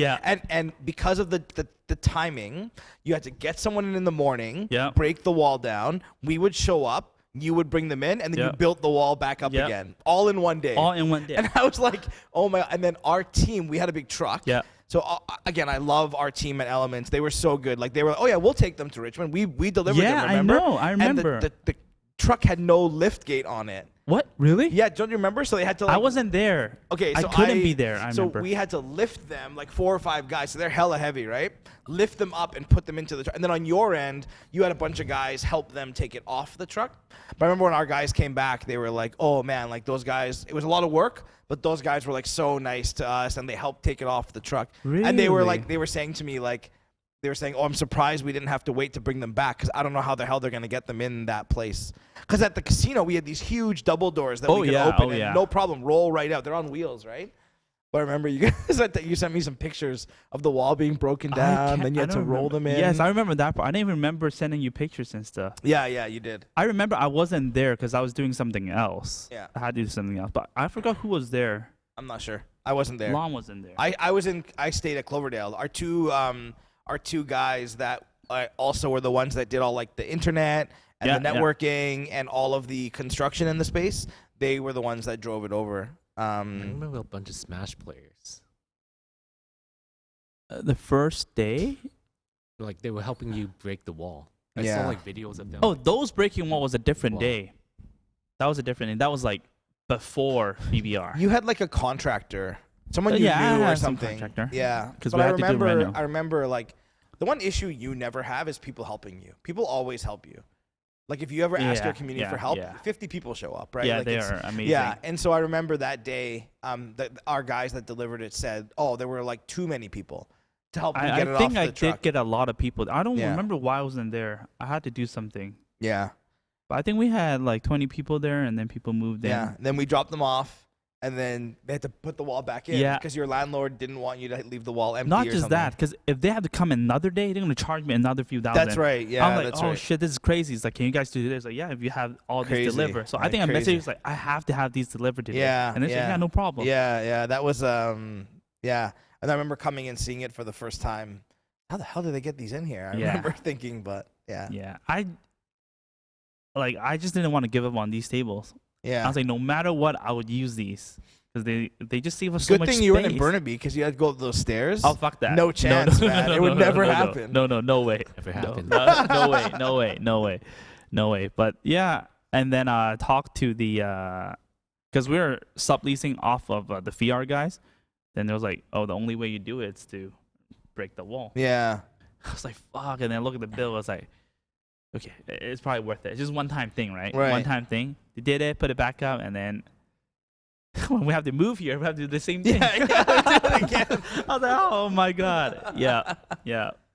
But it was worth it. Now we're here. I hope we don't have to break any walls ever again. Yeah, no, that was I mean the benefit of having a venue like we had, Yeah. and obviously the relationship that we had built, like that was really, it was just, it just worked out really well. It worked out really well. Yeah, it worked out really well. Yeah, so it was good, and I remember actually I was meeting with BCLC around that time too, and they came in and they saw them and they were like, whoa, these are so cool. What are these? And they thought they were ours. Yeah. And they were like, oh, other casinos should get these. I'm like, no, they're not ours. There's nothing to do with casino. These are for the video games. Like, and they just sat kind of against a wall for a while until you guys were all sorted. But I didn't realize that, and we were talking about before, I didn't realize that it was slow for you guys when you opened here. Like, I didn't realize it was so it was bad. Yeah. There were too many times I wanted to give up because our rent was ridiculous. Oh, people are tuning in now. I don't know what they're saying. I can't read it. Truly a blessed history around. Yeah, when we moved to the Richmond one, it was so bad. I don't even know if Long came in every day. I came in for the first few times. Yeah. But like I think it was Marvel Infinite. That game was just released, and we hosted it at River Rock. So we tried hosting it like on like several different days. Yeah. And it was just like dead on arrival. Yeah. I don't want to. Yeah, I remember when it came out, you guys were so hyped about it at that event, and everybody was really excited, and then it just went away. Yeah. It It never- had a pretty good number at the one upstairs. That we did, the VBR. That one. It was a new game, blah blah, and Yeah. then that was it. That was like we didn't even host a weekly for it. We never did. It was And like, then what I the always hell? keep trying to run an event. I don't want to kill it. I Yeah. want to try many times. I try so many times, and then even I put in like $100 free to join. Nobody came. I was like, okay, this game is dead. Like we tried FIFA a couple We times. tried FIFA too. Yeah, you guys tried. I remember you tried some different games. I remember Yeah. that because I think at that time, I wasn't coming a lot, but I was coming like every couple of weeks, just to hang out with you Yeah, guys. yeah. I don't play fighting games. I remember I tried to play Street Fighter. I came to novice. I tried to play Smash too. I Smash as well. I'm just. It's too fast. Like my brain doesn't work that fast, so I couldn't do it. But like, but I remember I would just come and hang out with you. Yeah. I remember one time I came in. There was like an Overwatch World Cup and Canada was playing, and you Yeah. guys even had that on the screen. Like, it was always cool. And then just hanging out with people. Like that's where I met a lot of the people I still work with today. Like Martin, right? Zarango. Like I met him at Yeah. VSB and still work and talk to him to this day. So. Mason. Dude, Mason, so many people. Yeah. But yeah, I remember just coming and hanging out with you guys. I was like, because I really wanted to have a career in this industry, Esports, right? Yeah. and it was before the gaming stadium ever really kind of Yeah. existed. It was just like, oh man, I just want to hang around and learn as much as I can. And whenever someone asks me, like, so now with my job, I do like a lot of panels and speaking engagements and stuff. They always ask like, how can someone get involved? And my answer is always the same: is like, find your local community and just volunteer. Like, just go and hang out and talk to people and learn, because you're going to meet someone there that may have an effect on your future. And so for me, that's what it was all about. It was like, listen, it's a Friday night. Sure, I could go out and go drinking and whatever, but like, I want to go learn. And so I would come to VSB and I would just sit there. I would hang out with you, watch you operate Yeah, the yeah. stream, ask you a million questions. You and I would go into that back room and sit at the tall tables and just talk, Yeah. and you would kind of fill me in on what's going on. I would stand near the brackets and just kind of see. I'd talk to Peter and Adrian and Clinton and just absorb as much as possible. And without experience like that, it's really hard to understand what it takes to run a successful event. It's really hard. But like, if you're willing to volunteer your time, Yeah. then things will happen for you. Yeah. And that's what it was about for me. So I would come to VSB like probably a couple times a month, not as much as I could have, but I would come a lot. But Like, you I still really lived enjoyed it. really far back then, right? Like I lived in Cloverdale? Surrey. Yeah, I lived in yeah, Cloverdale. It was a long drive. And but then whenever you come, I was like, wow, you came all the way. yeah, and Like, I'd just hang out with you guys, and I'd usually order food from one of these restaurants. You or Aya would tell me what was good, and I just wanted to hang out. Like, I didn't Yeah. even play. I just wanted to come Right, hang out, right. and that was really cool. To just come in and talk to people, and yeah, it was great. I loved it. Yeah, and what you just said was like, it's really true, because a million people try to apply for VSB. Mm-hmm. It's like, are you guys hiring? But I never. Now we have like 12 people, 11 people, 12 people in our team, Yeah. and every single person in the team never said that word. Never said, "Are you hiring?" They just said, "Can I help?" or something, Yes. right? Yeah. These are Yeah. the people that I chose. Yep. Maybe over 200 people applied online, in person. Yeah. Their first thing they said, "Are you hiring?" I'm already like not interested. Yeah. No matter how talented you are, how passionate you are, it's not someone I can grow with. Mm-hmm. I feel like, Mhm. because the first thing they think of is like, I want a job, I want a dream job. Yep. But then every single person in the team right now, they helped without asking. People who just I think What? it's like He said, "Are you hiring?" Right? Yeah. That's but are you hiring? quiet, Nick. I know that's Nick. But Nick too. I'm telling you, What? Nick, Asked if you're hiring? when he didn't ask. That's why I think he's someone I can grow with. Yeah, and Nick worked for us for a Yeah. while too. And honestly, in All Star, it was just a scheduling thing. And Nick and I have talked about it. I'm not going to get into details, but Yep. there are just certain people that understand, and their passion is for the community. Yep. Their passion isn't for their wallet. And if you can eventually make those things line up, then amazing. But if you can't, it doesn't mean you should give up on your passion or give up on. Do you know how many people in the world stream to 0 or 1 viewers? They don't do it because like it's fun for them, or sorry, they do it because it's fun for them. They don't do it because they're like, maybe they're hoping one day they get to be Shroud level or something. Maybe. But they're doing it because they enjoy what they're doing. And that one viewer or there's two viewers, it makes a difference to them. Yep. And so it's the same kind of principle. And so that's the same. I tell everyone, like, every place has a local community. Yep. You just have to find it, right? Even the story of how you guys met, like going to the arcade and playing people and then meeting him. Like, you go there because you want to have fun and you want to enjoy yourself. I'm sure when you went back then, you didn't say, oh, I hope I can stream fighting games for the next 15 years of my life. You know what I mean? Back in time, I'd be like, Long, don't go to that casino. You're ruining your life. Yeah, but like... Like, you see Long, right? He came to the first Element Casino. He didn't even... No, none of us got paid. I just ran the tournament. Yeah. He just did the stream. We thought that was cool for the community. We thought that was like, it's going to be good for the community. Yep. And for the team, we find the same people. Yeah, I agree. Very important. Totally. It's like, I don't want people to think of this as like a job where they can, actually make a living on. Yeah. It's not that. Yeah. It can, It but can then be, it's... but not VSB. No, it's not that easy. That's what I have to say. Like, do you know when we post a job, how many people apply? It's absolutely insane from all over the world. Yep. Because people want to work in this industry. Yeah. And I get it. But I also think it's important to kind of... It's not often... So, like, okay, we're really lucky. And I know we'll get back on track, but we're really lucky because we're a part of something that is growing with our growth. Like 5-6 years ago, esports was a phrase that wasn't used a whole lot. 2011, it was a phrase like only used in Asia, right? Korea. North America didn't even know that what esports was. It was like not even a thing, right? It's been spelled 10 different ways. It's still evolving. But we've been lucky enough to be a part of that growth, but it's because we're passionate and we care about what we do. Right. We're not in it to make money. And the people who are in it to make money don't last very long, right? And they don't know what they're doing. Spawn point? Exactly, right? Like, you can talk a big game and you can charge big bucks, but if you don't know what you're doing and you're not passionate about it, then you're never going to be successful. And that goes for anything. But I think in our industry, because it's grown so fast, there are a lot of people who like see money. Right. And, if I start a company or if I start a team, I could do this, and this. It's not that easy. Yeah. You really have to love what you do because the hours are insane. Yeah. You usually are working when all of your friends are off and want to go hang out and party or watch a movie or something. And you're dealing with hundreds of different people who all have different needs and wants and asks, and you're trying to make everybody happy, right? Yeah, because I mean, I remember I used to have like a 9-to-5 job, and then once I quit, I have a full-time job. I have a 24-hour. It's not even 9-to-5. It's 24-hour. But then I would say passion is the most important. Yeah. And when you're passionate, when you're good at it, when you don't give up, I think the money will come. Yeah, and money comes after. I remember when you called me, I left Elements, and you guys were planning VBR in 2018 in this location. Yeah, and you were like, hey, we may need some help like doing sponsorship stuff, right? And I just started a new job. I was super busy. My wife was pregnant at the time, and I was like, I have a lot going on, but like I've had so much fun working with you guys. Like, I want to do this. I'm passionate about it. I'm going to work on it like nonstop.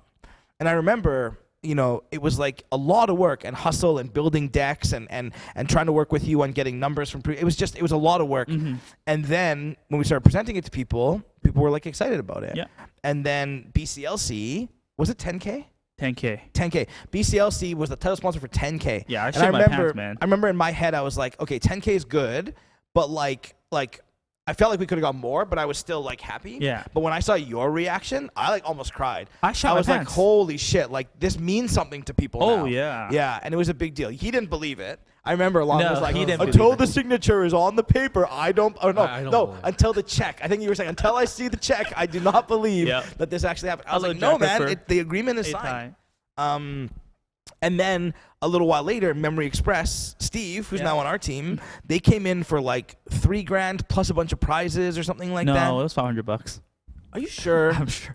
It was $500 in cash, but there's a lot of prizes. So maybe it was like a $3,000 total. Like, yeah, it was $500 cash. But like either way, it was still a lot. $500 was great. cash. I'm telling you, $500 cash. And then like when we started to set up and plan for the event, I just remember like how excited you guys were, Yeah. and that got me really excited. And 'Cause- that's again, none of us did it for money. Mm-hmm.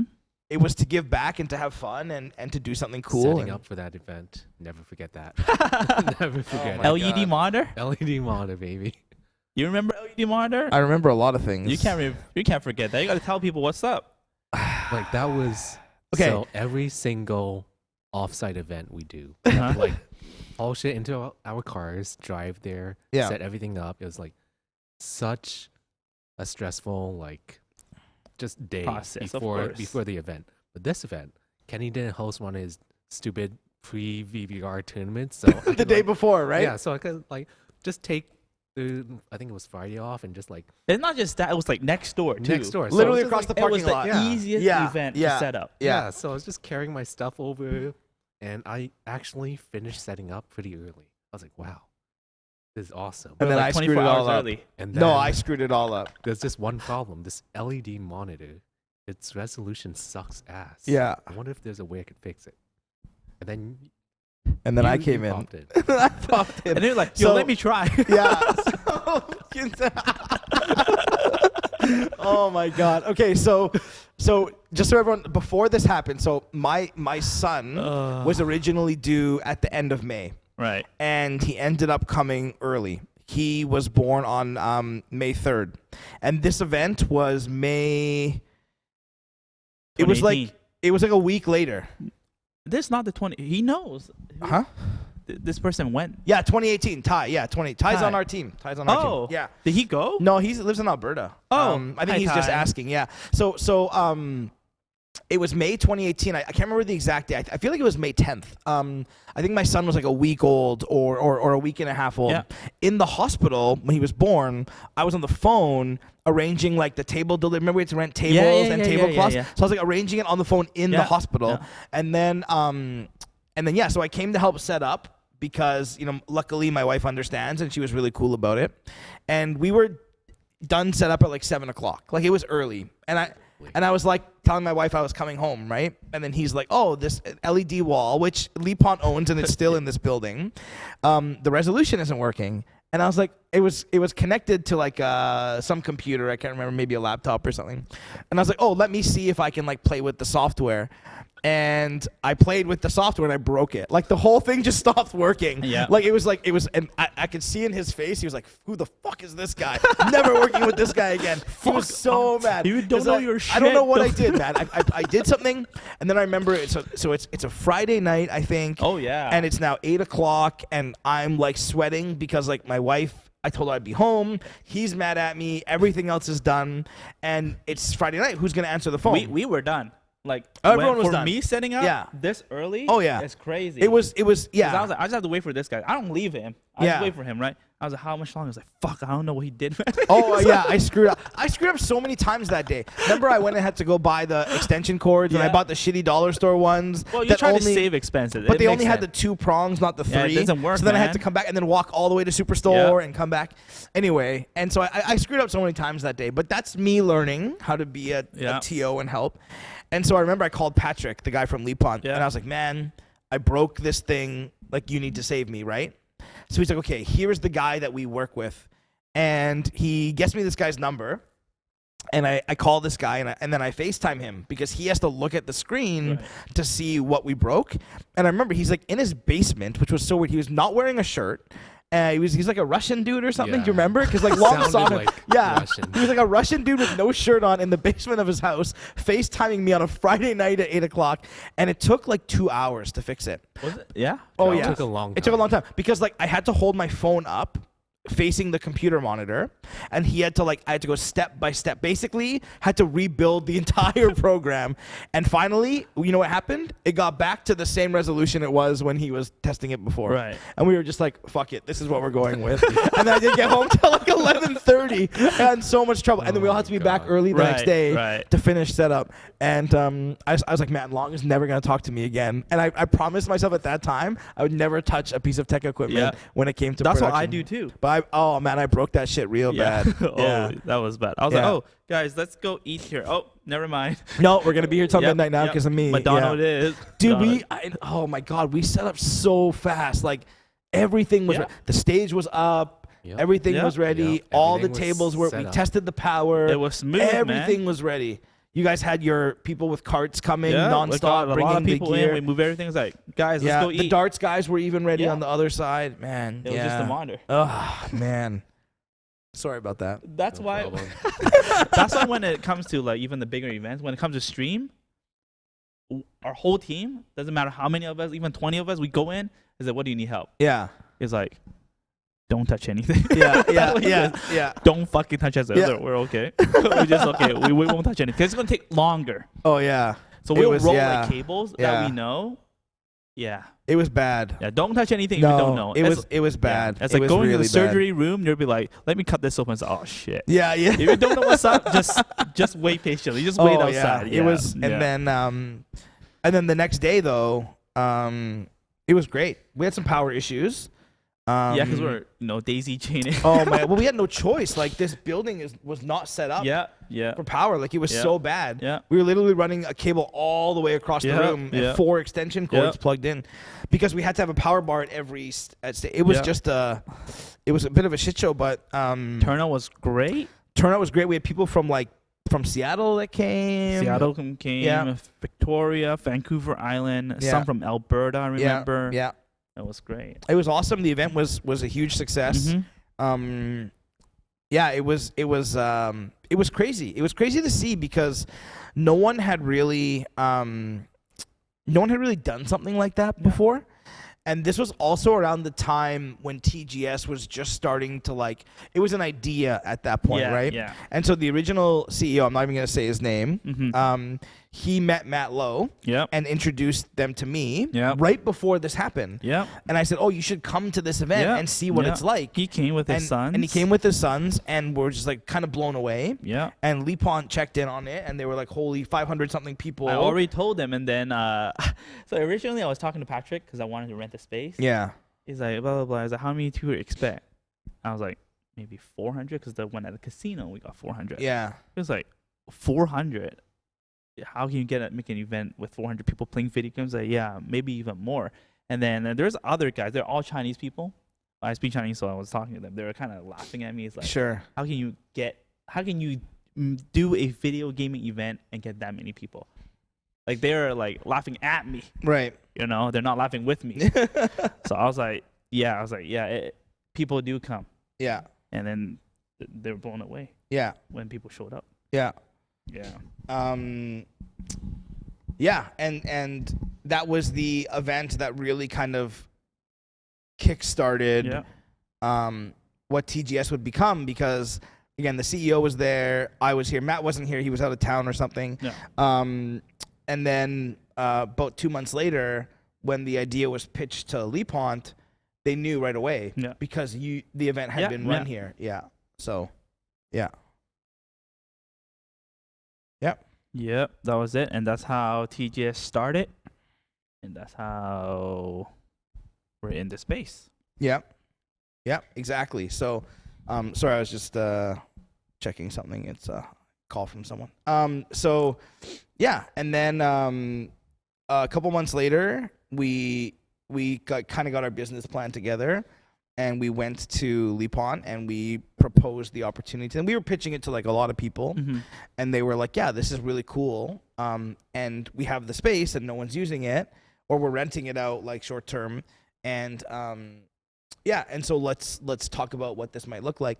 But it was because of VBR that was Mhm, here mhm. that they understood the potential of what this industry was all Right, about. right. And they're really smart people. So when that event happened, they started to do their research. Ah. Oh, what is esports? What is this gaming thing? Why is it so big? And then, the owner of Lepont, Mr. Yang in China, it's huge over there, right? So he starts talking to his kids. What is this all about? Oh, it's this. And then it became a big deal. So when the opportunity came up, it was like, okay, we get it. And if it wasn't for that event, they probably would have laughed at us too, right? Oh, you want this much money to do this? 100%. Ha ha ha! Get out of here, right? So that was critical Yeah. in what eventually would become our company. Yeah. It was just absolutely crucial. And you have a relationship through Aya with one of the people that works at Lepont, so that helps as well. Carol. I think it's your sister. No, that's with my your sister. sister's best friend. Okay, your So sister. it was crazy. Yeah, small world, right? Small world was crazy.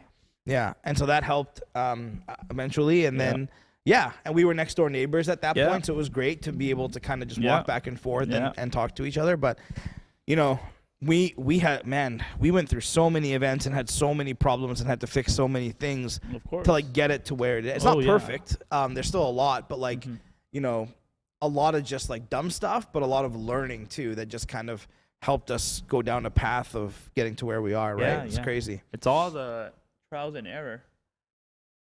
Trials and errors. Yeah, exactly. Yeah.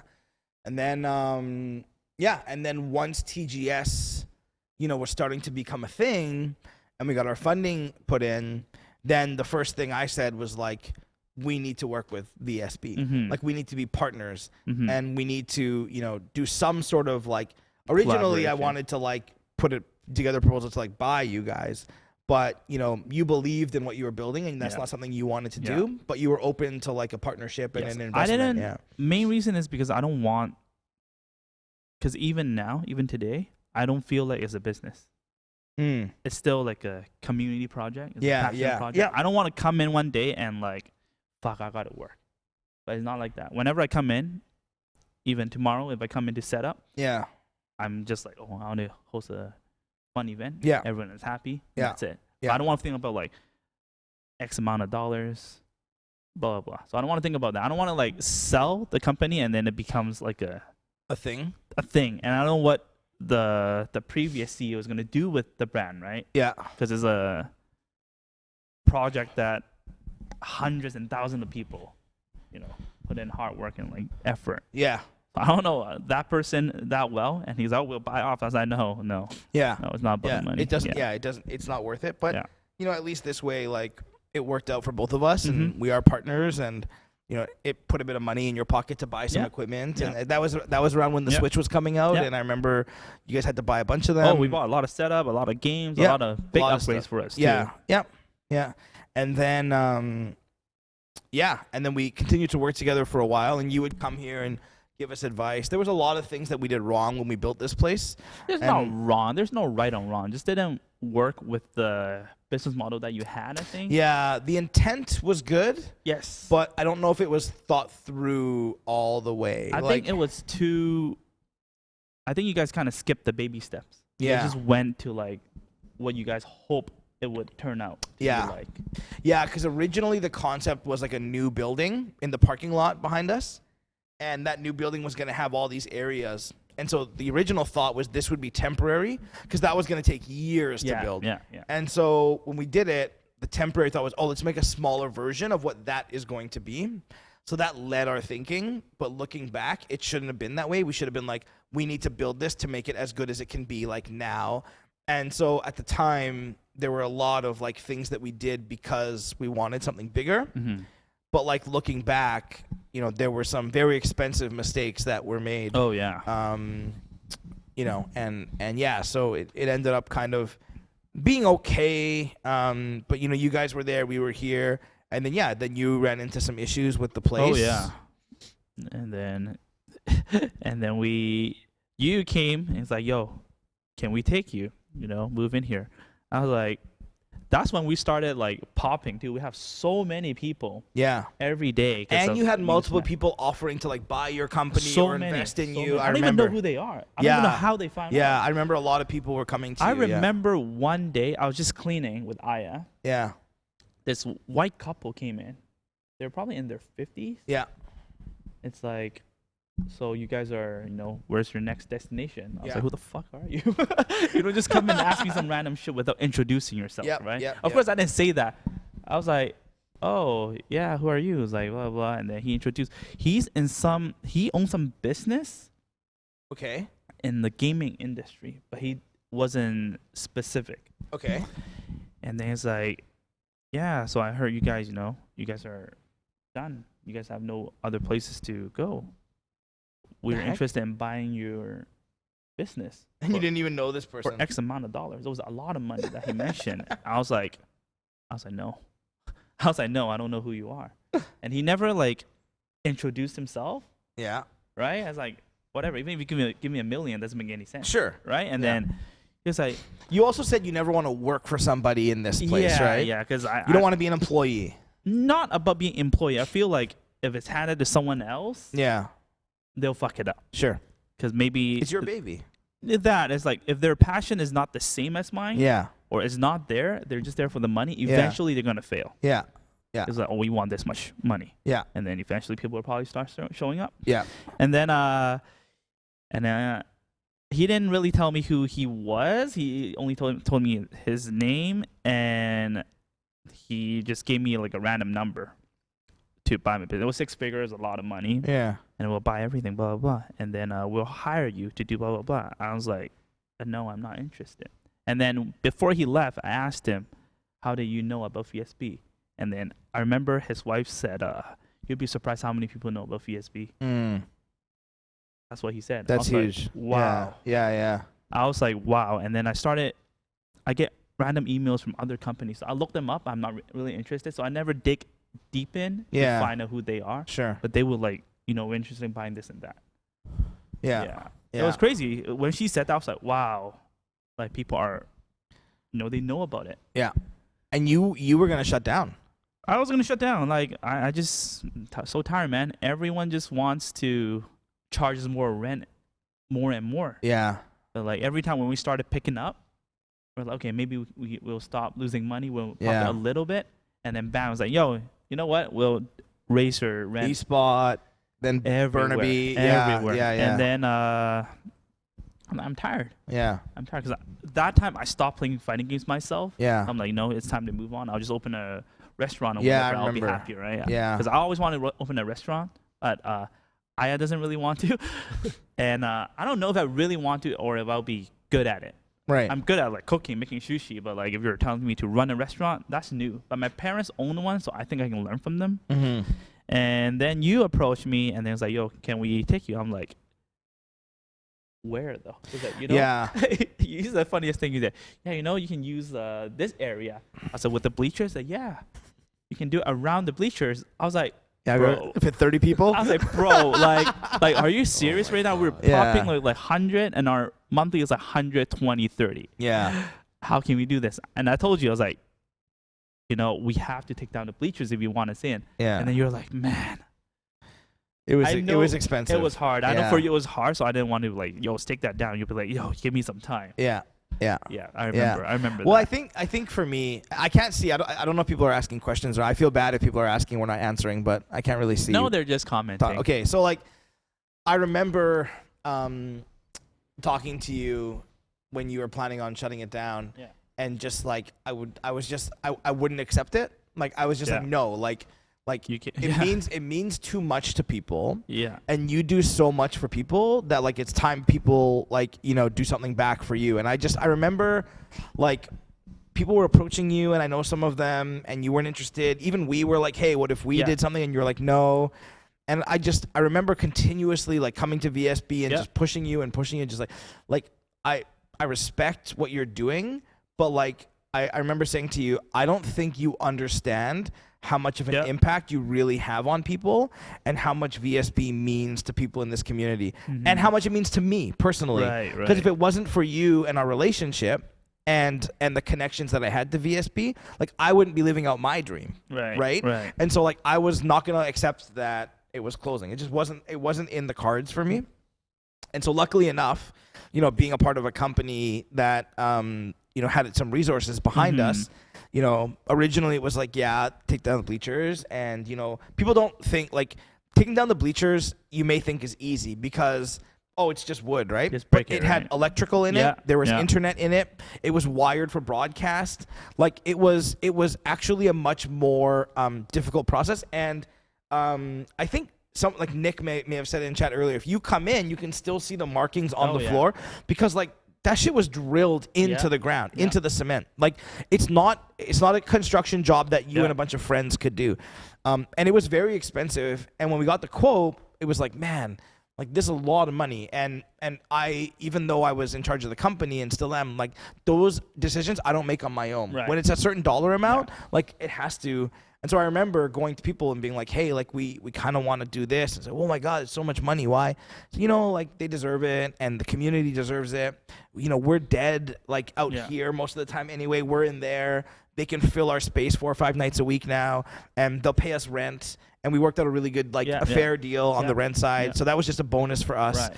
And so once you started to actually look at the business sense of it, it's like, okay, like, It makes so much more sense. It makes sense. Like, by the time we get to a year from now, like, in rental and in goodwill and in community, and we also remember we were selling drinks and snacks and stuff at the time, like, it'll pay for itself. Right. And so I remember I came to you and I was like, okay, we'll tear it down. Yeah. If you come in, we'll tear it down. Yeah. And then you were like, oh shit, okay. Yeah. Oh, it was in a heartbeat. And we didn't I have a didn't lot think of about it. time because you had to get out of there. I had to get out in like 2 weeks or so. I think it was it February? February. It was, right? Yeah. Yeah. February. Yeah, it was. And I remember. Dude, It was a stupid joke. it was a joke, man. I'm telling you. It wasn't even supposed to be January. It's supposed to be March. Right. But the previous VR wasn't it like owner, August originally, and then they did March, and then we okay. postponed it, and then the actual due date was end of February. Right. But then the previous owner, she told me the wrong date, Oh my god. so I thought I had to, move before that. Yeah. So of course I, hurried up and get the fuck out, Yeah. and then there's still a month left. Yeah. It worked out. That was a bit of a zoo too. Yeah. Not only getting the bleachers out, but like we had to tell our team what was going on, Yeah. and they couldn't tell anyone Right. because we made that announcement Oh, yeah, together, yeah, right? yeah. And so like we couldn't, and then also it was a big culture shift for our team because it was like, oh man, like if we want to use the stage for a stream Yeah. and Kenny's doing it, like, and there was a lot of confusion at the beginning A lot. because like our team obviously was like, we've invested millions of dollars in this space. Why can't we use the stage on a Saturday night? It's like, come on, like think differently. Like, I remember at one point we were setting up stream in there and all this other stuff. And it was a bit of a dance at the beginning, trying to figure out kind of how, and I know like you weren't happy, people on our team weren't happy, but like, No, I was happy. it was just, I felt bad. No. I felt bad that I take over the space. yeah, I know you mentioned that But a then- few times, yeah. Some people, okay, between us, some of the customers like, dude, they're dead anyways. No, It's well, like, and we it just makes so much sense that we utilize it and we bring them Totally. all the foot traffic. Totally. Because we had so many people. Remember the first day we hosted, we had almost 200 people. It was But jammed. you guys in probably here. won't get like No. half of that, The right? max that we would get on like a weeknight was 30, 40 people. Right, And then right. on a weekday or a weekend, we would fill that room, 50 Right. people. But even then, 50 people, like we only had so many computers, right? Right, And even right. if we had the stage, Right. that's only 10 more computers. Right. No one's sitting in the bleachers Right. watching. They were always empty. exactly. And it looked bad on stream and all this other stuff. So I remember it was a bit of a fight at the beginning, just trying you to did? make. No, I mean like Okay. in terms of like, oh, we're hosting a big Counter-Strike event on Saturday. yeah, we want to yeah, use yeah. the stage. Oh, well, Kenny's using the stage. Oh, why does he get to use the stage and not us? Or is it, oh, Kenny, can we use the stage on this night? Yeah, sure, go ahead. But like, it was just this whole kind of like. Yeah. I remember, I think one time you had to set up in here a couple times, maybe. Yeah. And Long was working for us as well at the time, and Yeah. it was really confusing. But Yeah. like you and I knew we had to do this. We had to. We had to, right? It just meant that like there were some growing pains. It was in building yeah, that yeah. relationship But it was, together. We had to do it. 'Cause And you had it's to good break for the wall down VSB. again to now move Yeah, it. it was good to for move the VSB. cube. Yeah. Because now we have a bigger space. We capped out at the old space. I We're remember. always like 100 Yeah. something. We can't even move. Friday night I would come. I couldn't like. Yeah, we can't move. Yeah. And then for you guys, we could bring you guys foot traffic and promotion. So it's Yeah. like a win-win situation. It was great, and a lot of people in the FGC also played like League of Legends and stuff, and they would again buy pop and buy food off of us and stuff. So it was really good. You guys had your own like check-in at the front, and that was really nice. So yeah, it was good. I mean, again, growing pains, but at the end of the day, like I was really happy. Yeah. And I actually, this is gonna sound weird, but I still go back and watch that clip of when we made the announcement on stream because it's so heartwarming to see the reaction of the people who were watching because everybody thought VSB was dead. Yeah. Right? Until we said, hey, it's not, it's staying. Like, man, like it was like, it brings a tear to your eye. It was so emotional, right? Oh, like yeah. all these people in chat just going crazy because they knew that their home was still going to be around. Yeah. And that means a lot to people, right? Yeah. I'll never forget, man. Like I was again, I teared up like on VSB's final night when they did that big tribute to you and they raised all that, like, you know, had all that money and did all the, like, that was so emotional, man. And that just shows you like how much the community really cares about what you built. And so at that point, it wasn't about a business decision. It wasn't about, you know, a friendship. It wasn't about a business relationship. It was purely about giving back to people who deserved it because they'd worked so hard giving to people, right? And that's what I always told you is like, you don't give yourself enough credit. You don't pat yourself on the back enough. You don't stop to smell the roses, it's right? It's the whole team. It's not myself. Sure. It's not myself. But like, you can ask our team. That's one thing I always do is like, whenever there's a downtime or whenever people are feeling bad, like I will say, guys, we're working with 7-Eleven. We're working with Durex. We're working with Canlan. We're working with Red Bull. We're working with HyperX. We're working with the biggest brands in the world. And for some of them, like Durex and 7-Eleven, they have chosen to get into esports. And of all the companies in the world they could have worked with, they chose us. That means something. And if you lose sight of that, you're going to lose sight of why we do what we do. And I think it's the same with you, is like sometimes you lose sight of how big of an impact you have on people and how much VSB means to people, that like it's only fair that you get something too. And so this wasn't about like, again, it wasn't about anything other than like Kenny has worked and your team has worked so hard and so long to build this thing. It's not fair that it just goes away because his rent got jacked up. That's what it ended up being all about. Right. So the bleachers, who cares? You know, fighting over space, you know, not fighting, but you know what I mean? Who cares?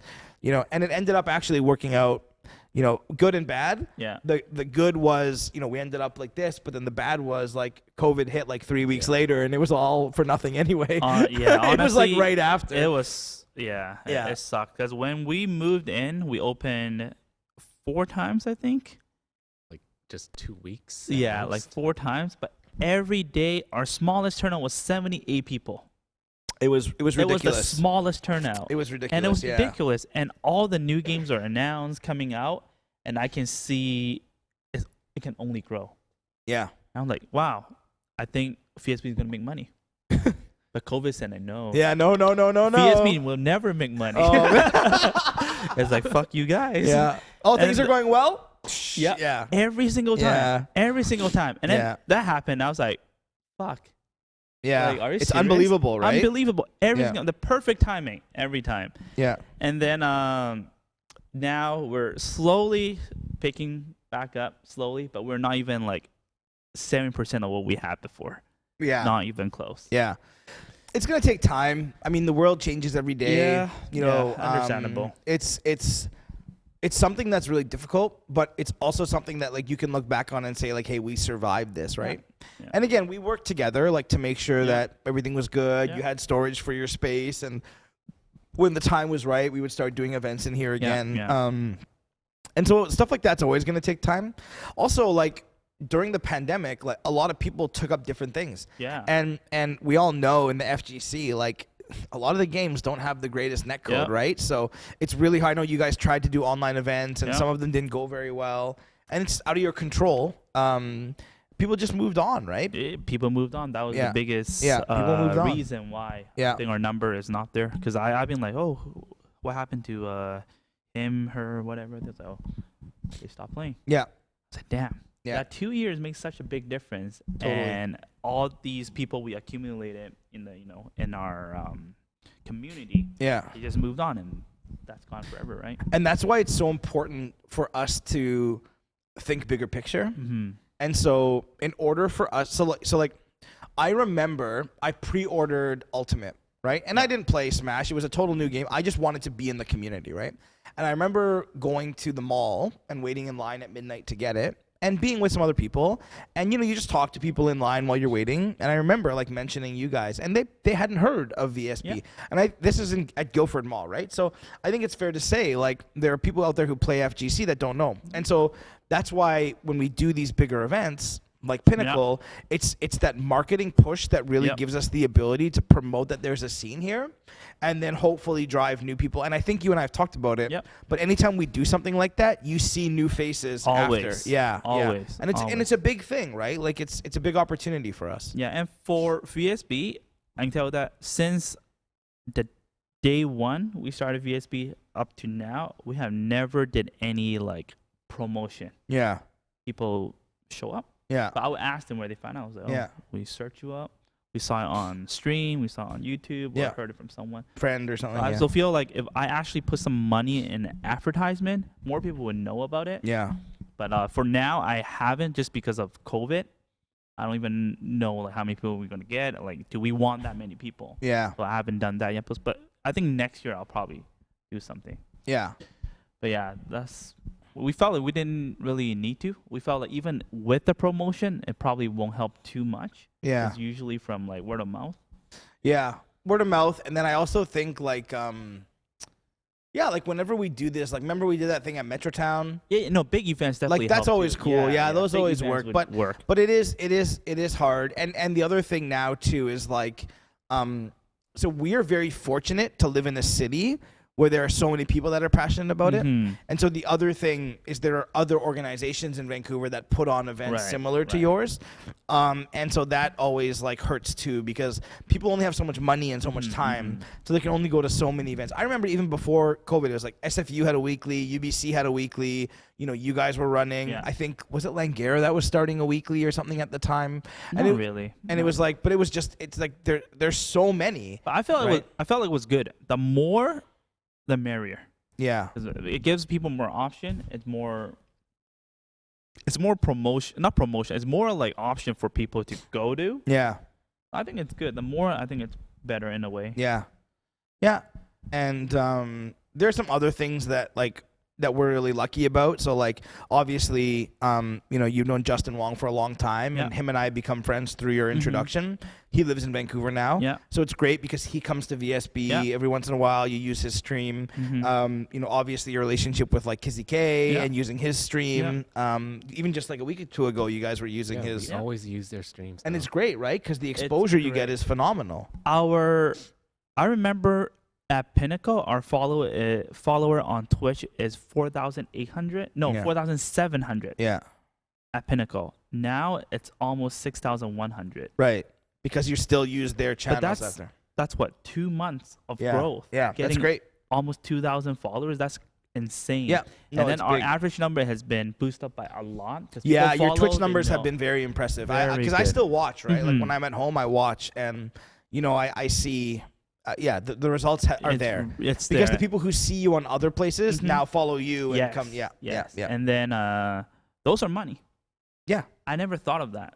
I never really put an effort into social media, Yeah.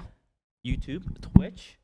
But then now my team is great, honestly. Even like when Lon doesn't stream, our guys can stream and run the tournament, and it's something that we never could have done before. Yeah. Because I always like, if Long is not here, fuck. If Yeah. I'm not here, fuck. But no, we can actually play games outside. Yeah. And this shit is like smooth. Yeah.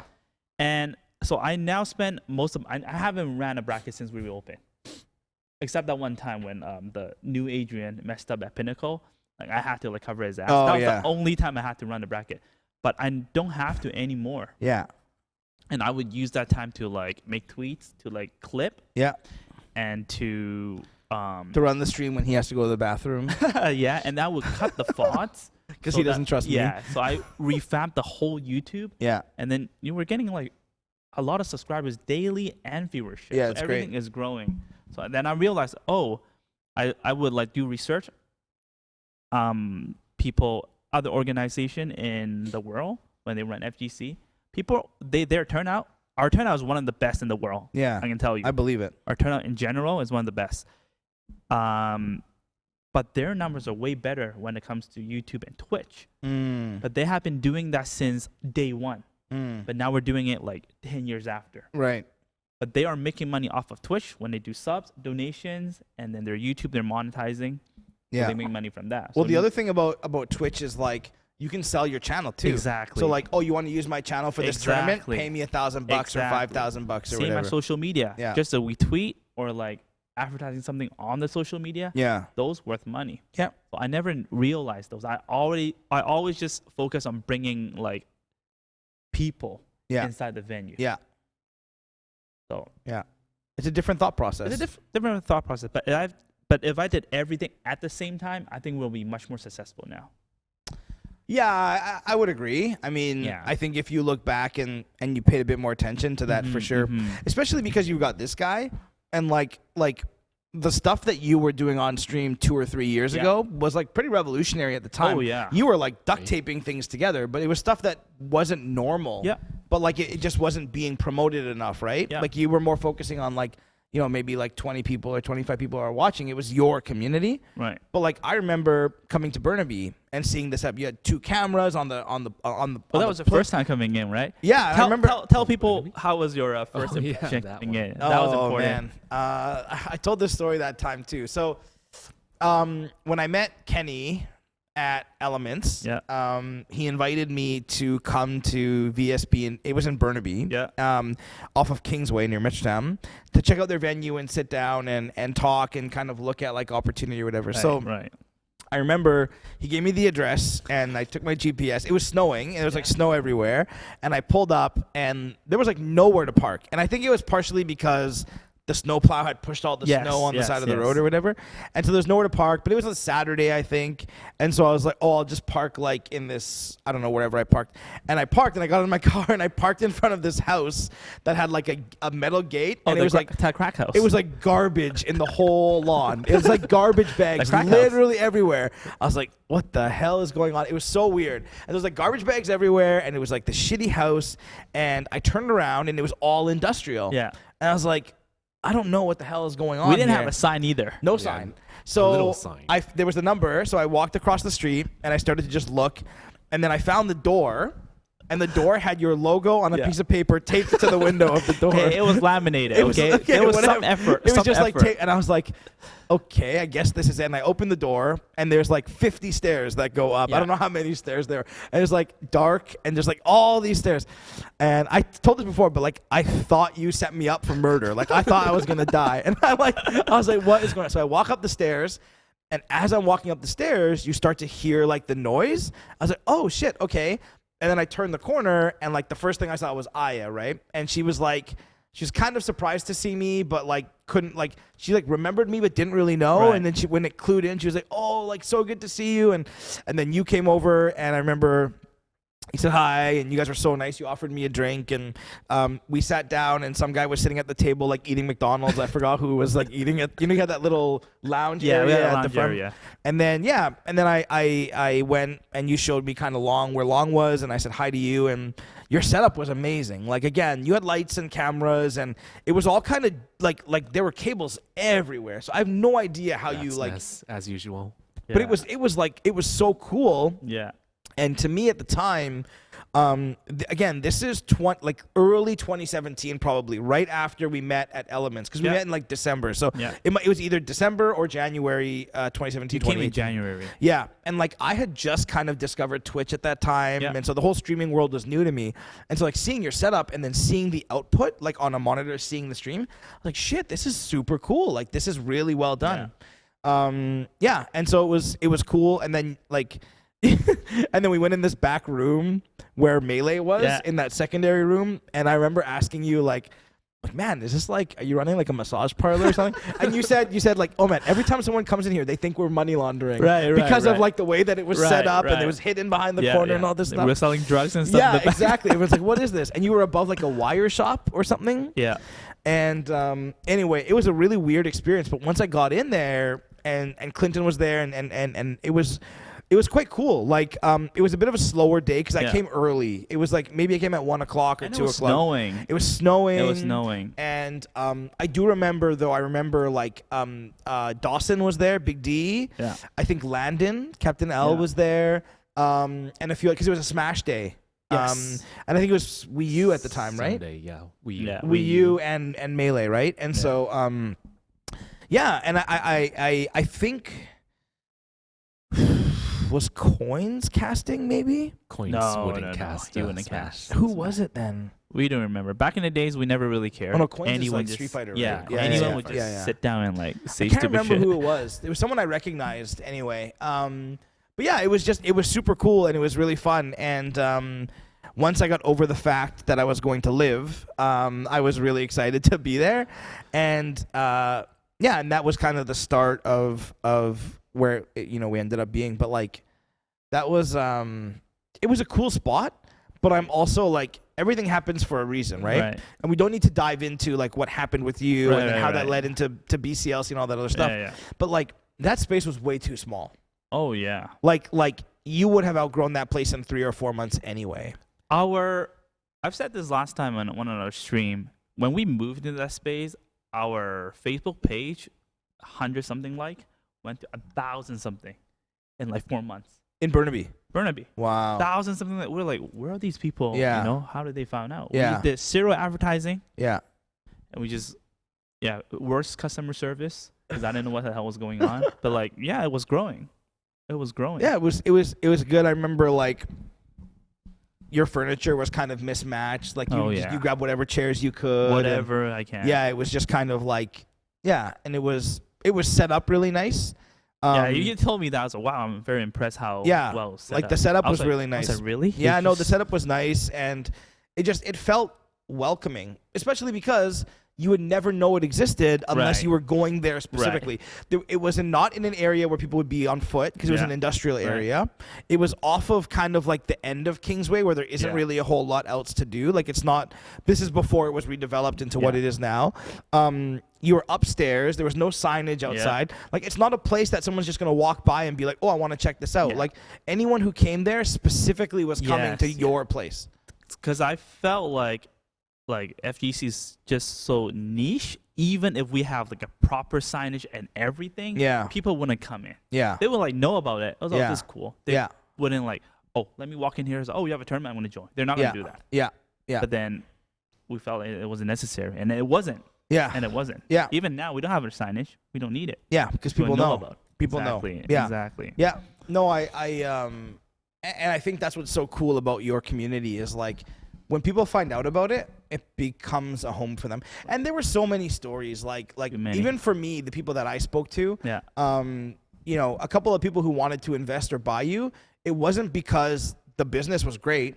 It's because their kids or their nephews or their nieces or their grandkids went there. And without it, and without that community, like they would have been lost. Like there were people who maybe were like bullied at school or ostracized or were loners, but when they came to VSB, they were a part of something. Yeah. And so those parents didn't want that to go away, right? And that was hugely important. Yeah. As we kind of built towards, so I remember like that being another big point. And even going back to Burnaby, like you had built those relationships with those people already.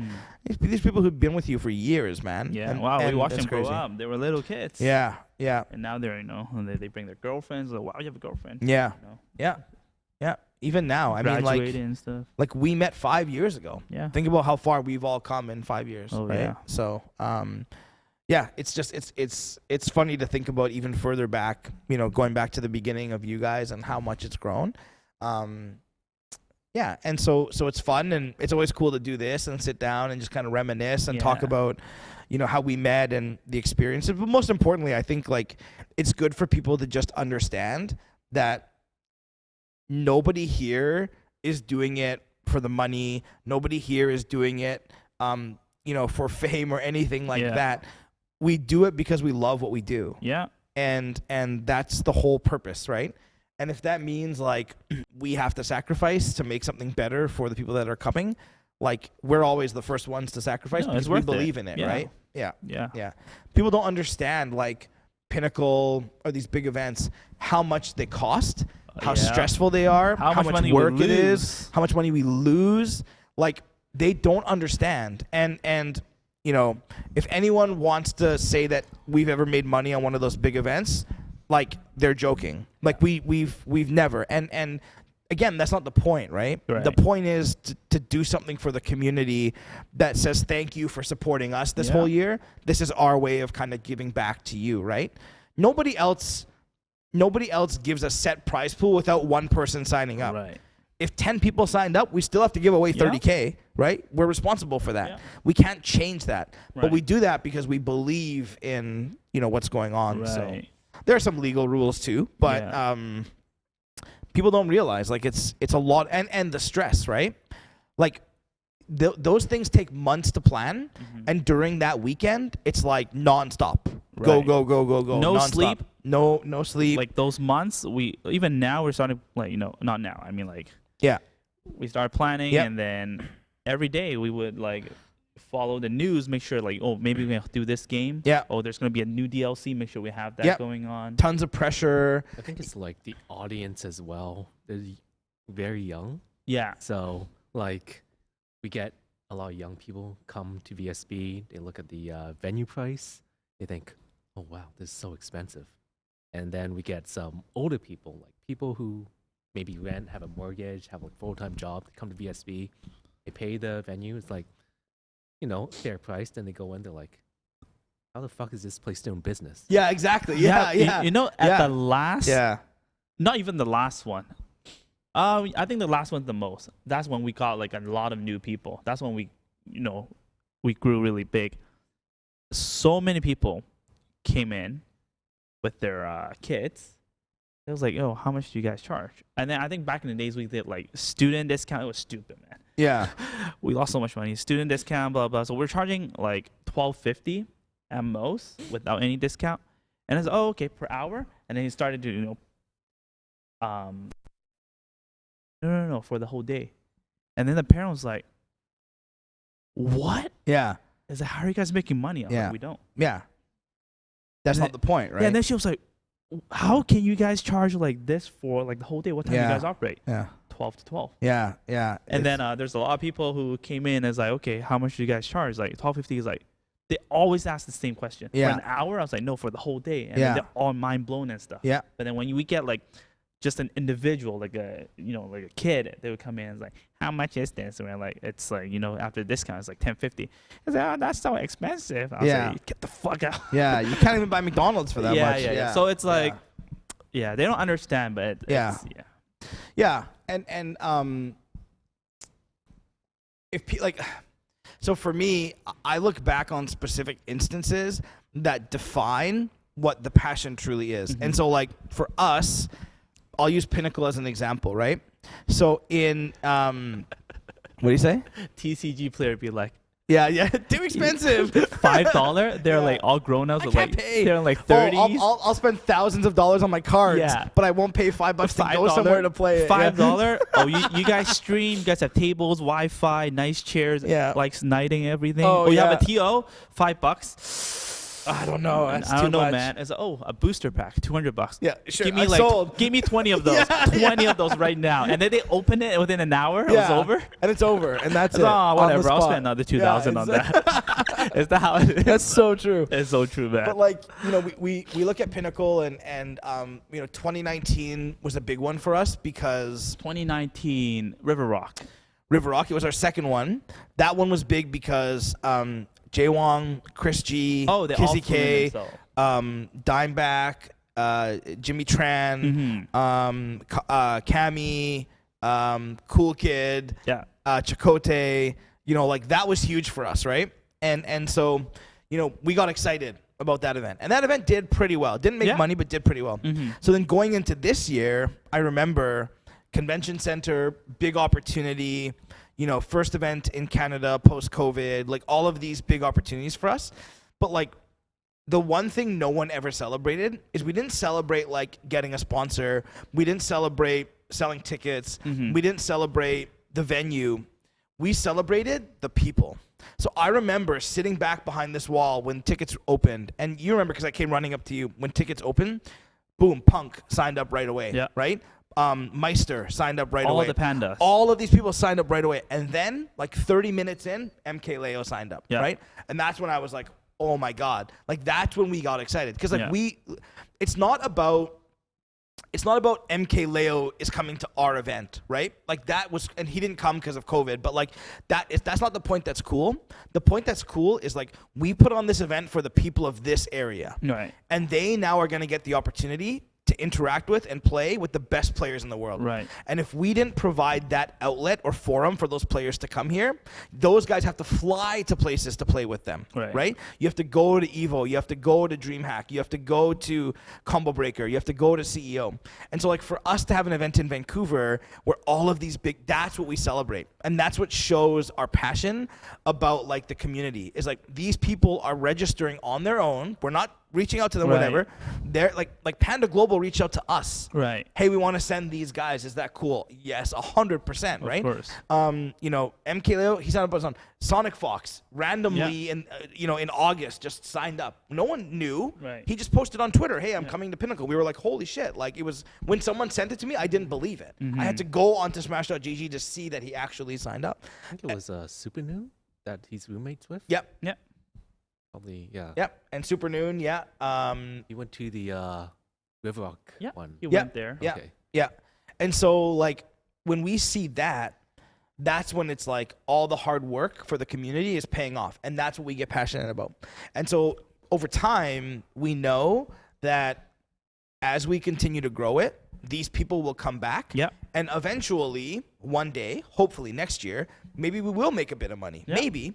But like it has to start with a place of passion Yeah. before it ever turns into any chance of Yeah. turning a profit. And you know, your organization is a perfect example of that. Like honestly, if you wanted to up your price to $20 to make money, you could. You may get less people, but the money difference would be better. But like you don't do that because you don't believe in it. I remember even when you want to go up like $1, this guy, remember, like you guys always fight over that, right? Yeah. But you're like, no. I don't want to go up. I don't want to go up. I don't want to go up. But the reality is, like, it costs money to run these places. Yeah. So even if you break even, you have to charge something. Yeah. Right? I remember because Clinton doesn't come as often as the Burnaby because Burnaby was working there, but now he has a daytime job and he seldomly comes. But when he comes, not now. I'm talking about the VR side. He'll be like, you're still charging like this price? Yeah.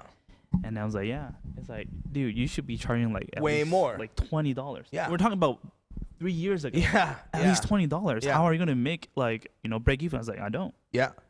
And then it's like, and then sometimes Bill, remember Bill? Yeah. He would come in. Bill's awesome. Yeah, and then Bill is comes in. He's like, yo, how much you guys charge now? Because he always make fun of us when we charge in Burnaby. It was like $3, $5. Yeah, it was so cheap. He would always make fun of that because when people, the most ridiculous is we charge $7.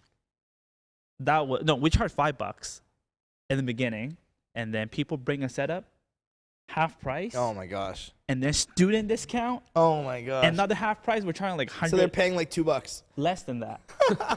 And then I felt like it was okay. I was like, okay, the kid is having fun. I see a smile. He's meeting friends. So for me, I was like, it was okay. Yeah. And at that time, that was the most financial wise. I was most how do I call it? I can't say that was the most wealthy year for me during that time. Sure. I was doing a lot of stuff, a lot of investment. Everything was going my way. Yeah. For a bit. And then married Aya, she came in and started. Took all your money. No, she was like, what I'm the just fuck kidding. is this? First thing she's like, what the fuck are you doing? I was like, oh shit. And then, I never calculate the revenue. I don't want to know. I know I'm losing money, but I don't want to think about it. Because back then it was not that much. It was a smaller space. And then she would start like doing all these like bookkeeping and shit. I was like, don't do it. It's like, like shut the fuck up. It's like she started doing it. It's like she showed me that. I was like, what the hell are you doing? Yeah. And then I realized, oh shit. $1 more makes a big difference. $2 more. And then I realized, okay, difference. this is not like eventually. Yeah. I'll probably like lose a lot of money. Yeah. So she helped me a lot. Yeah. Like the financial wise. So we started like changing a lot of stuff, making it a little bit more professional. Yeah. And then right now what we do is we try to match our price with the minimum wage. Oh, interesting. Okay. So I think that's fair. You work 1 hour, you get to play whole day here. Yeah. I think so that's if you a good still one. complain that it's expensive, I mean, just play at home, honestly. Yeah. Just play at home. We don't even want you here, right? Yeah. Because what we provide is like all the setups, the atmosphere, the vibe, stream. Dude, you got to pay your bill. Like there's bills, YouTube. right? Yep. Yeah. our people, and then rent, Yeah. everything, right? Yep. And then if it's still too much for your whole day, then I'm sorry. It's not man. worth. Like then it's not worth the hassle. Yeah. Just go to a movie, pay $20, and then hour and a half you can go home. Right? Yeah, exactly. And that's the comparable, right? The comparable Yeah. is always like, yeah, you know, what else are you going to do for this amount of money? And Right. and you know what the other thing is a lot of people don't realize, like, when pandemic was over, like there were events being run in here Mhm. and they were $20 Yeah. and 100 people. Yeah. So like it's not like you can't charge that amount. You choose not to. Exactly. Because you want it to be fair for everybody, right? And I think that's important. Like, and I think that's part of the reason why if somebody did buy VSB, it would have probably not ever worked. Yeah. Because their first instinct Yep. would be, how do I make more money? Yeah. Boom, goes up, venue price goes up. That's it. People stop coming, right? Yeah. We can only go up so much. People can only take so much, Yeah. right? Before they go. Yeah. So it's that's an interesting one. Yeah. Some trolls in the chat. Oh, need to ban him? What are they saying? Just say stupid stuff. Oh. About what? Oh, you can read it. Yeah, just read it. What does it say about me? No, well, there's something about you, something about me too. Kids locked in my basement. I have 2 sons. They're not locked in my basement, but I do have kids in my house, Don't and worry they play about in it. the basement. This person is probably like, 8 years old. You have dark skin, LOL. What a great name. That person must be a winner at life, you know? Nothing better to do than to sit there. I mean, and that's the make only way comments. that they get attention, right? Yeah. Yeah, he's probably going to go play with himself now. I made fun of these guys. They don't know who I am. Yeah, no, exactly. But yeah, Yeah. that's it. I think that's it. What else did we not share? Should we talk about the pinnacles or? Pinnacle, it's no, I think we covered that during our Pinnacle podcast. Okay. No, Yeah. I mean like the previous ones. Previous ones? I No. mean, Is there anything interesting? I just remember I remember the first one in 2018 just being like insane with the amount of people. Like, I think we had 700 something. And River Rock was like crazy packed. the first The one was first one, actually 2018. really good. And we did it December 28th and 29th in Mhm. between Christmas and New Year's, Yep. remember? Yeah. Yeah. And we thought it was such a weird time, but it turned out it was a perfect time. And the only thing I remember is being very scared, because going into an event that size at a venue that we've never been at before, you always prepare for the worst, Yeah. right? And they were pretty strict, load-in times. We only had a 2-day tournament, right?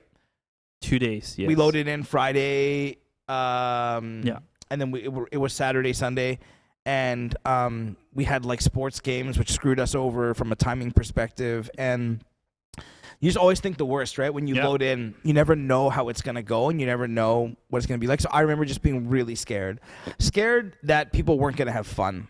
But then once it started to go, people really enjoyed themselves, and there were some hiccups. We had some really good support. Like TELUS was a sponsor, and we had some other sponsors. So like we had good support financially.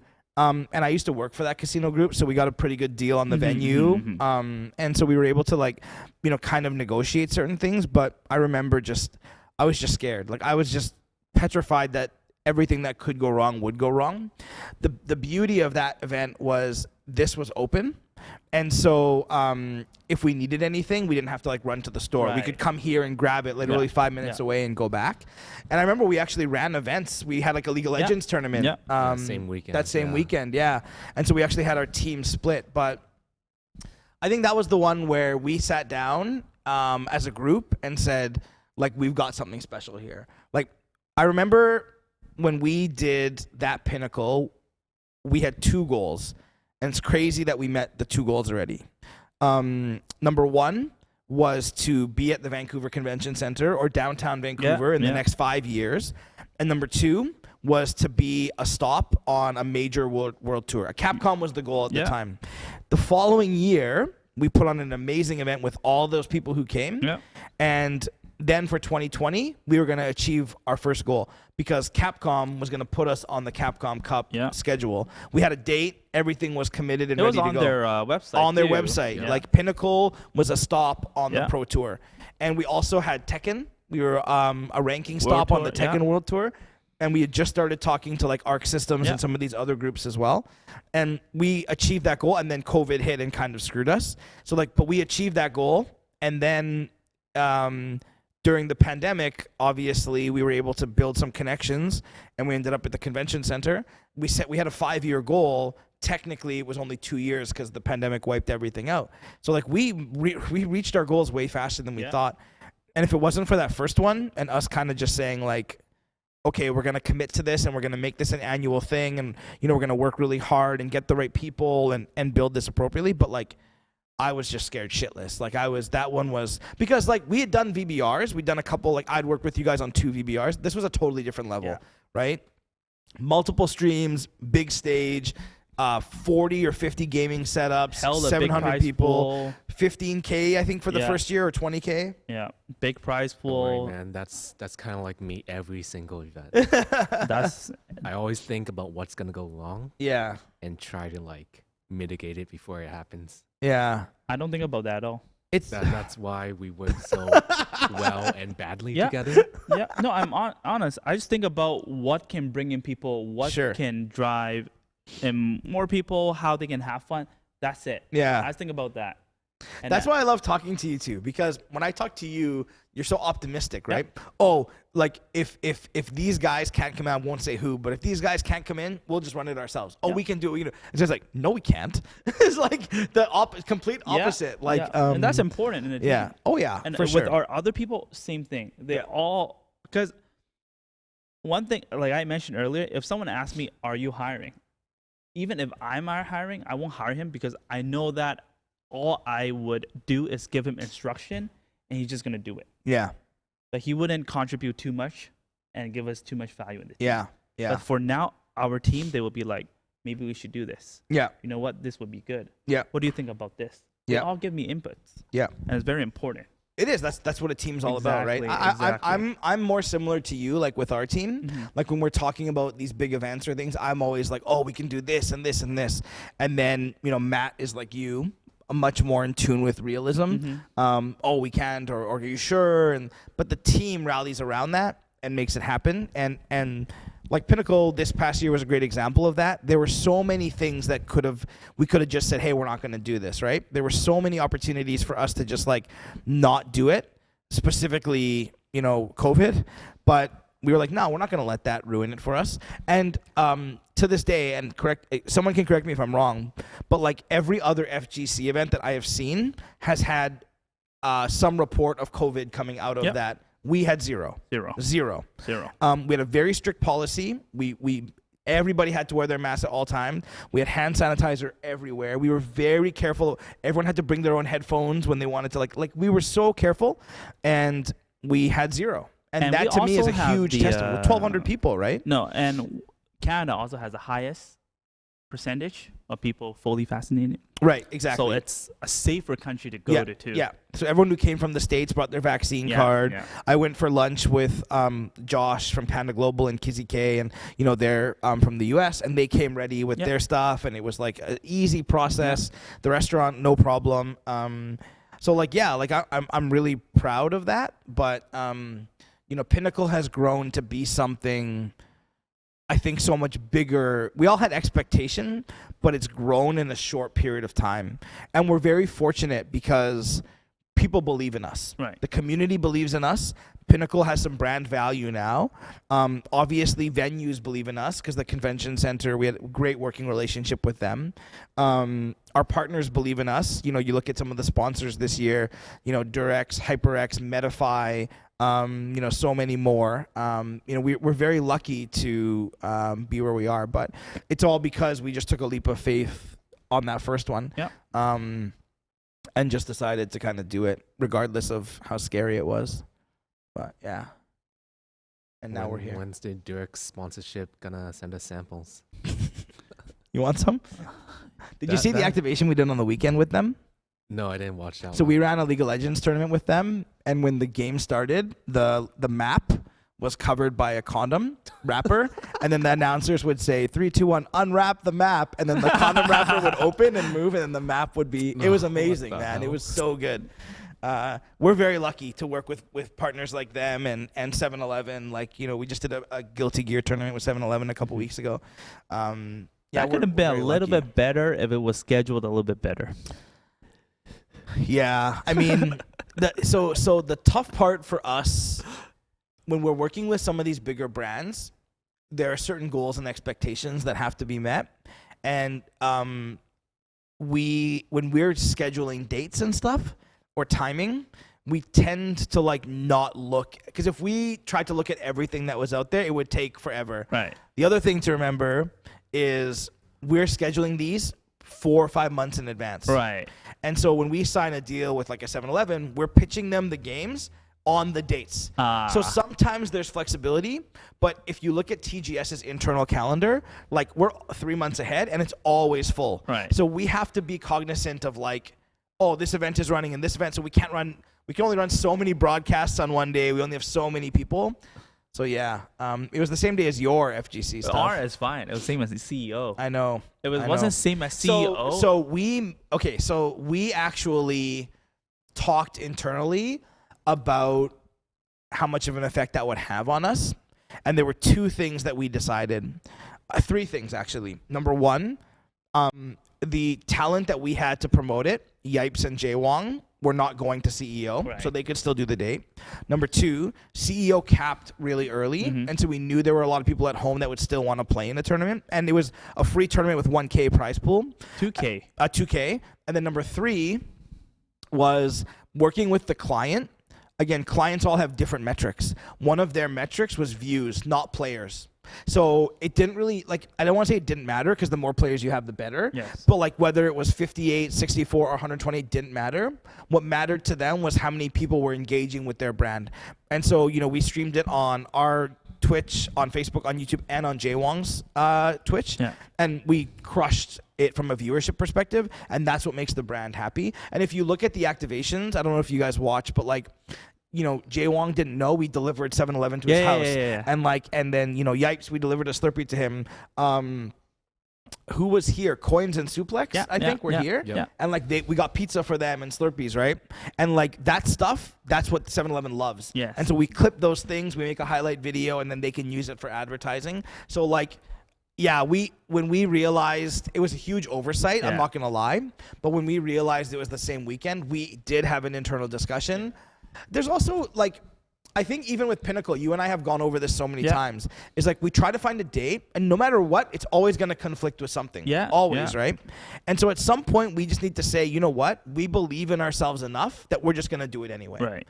Now, CEO is a bad one because it's so big. Not just that. It's like there's not many majors. It was the first major post-COVID with Yeah, like that yeah. many people, And 3,000 people or Yeah. something. And it's capped with so many top players already. Yeah. Which means their chance of joining the online when it's close to 0%, right? Yeah. But we got those top players in, 200 people cap, easy. Easy, yeah. And I know Easy. in the past we've had like Punk playing them and some other Yeah, people. yeah. And like those ones, they were capping all the time. So yeah, it was just a bit of an oversight from a Yeah, scheduling yeah. perspective, but we made the best of it, and Yeah. it was really successful. Yeah. I would argue is probably our best broadcast ever from a production and brand Mm-hmm. integration perspective. But yeah, like again, we plan these things so far in advance that sometimes it's hard to just Yeah. But anyway, that was one But where next time, they'll have to double check those big events. ones, I it's know. Like, oh, you want those top players to join you. That's why. I know. But it will I make know. a big difference. I was actually quite surprised that Jay Wong and Yipes were still Yeah.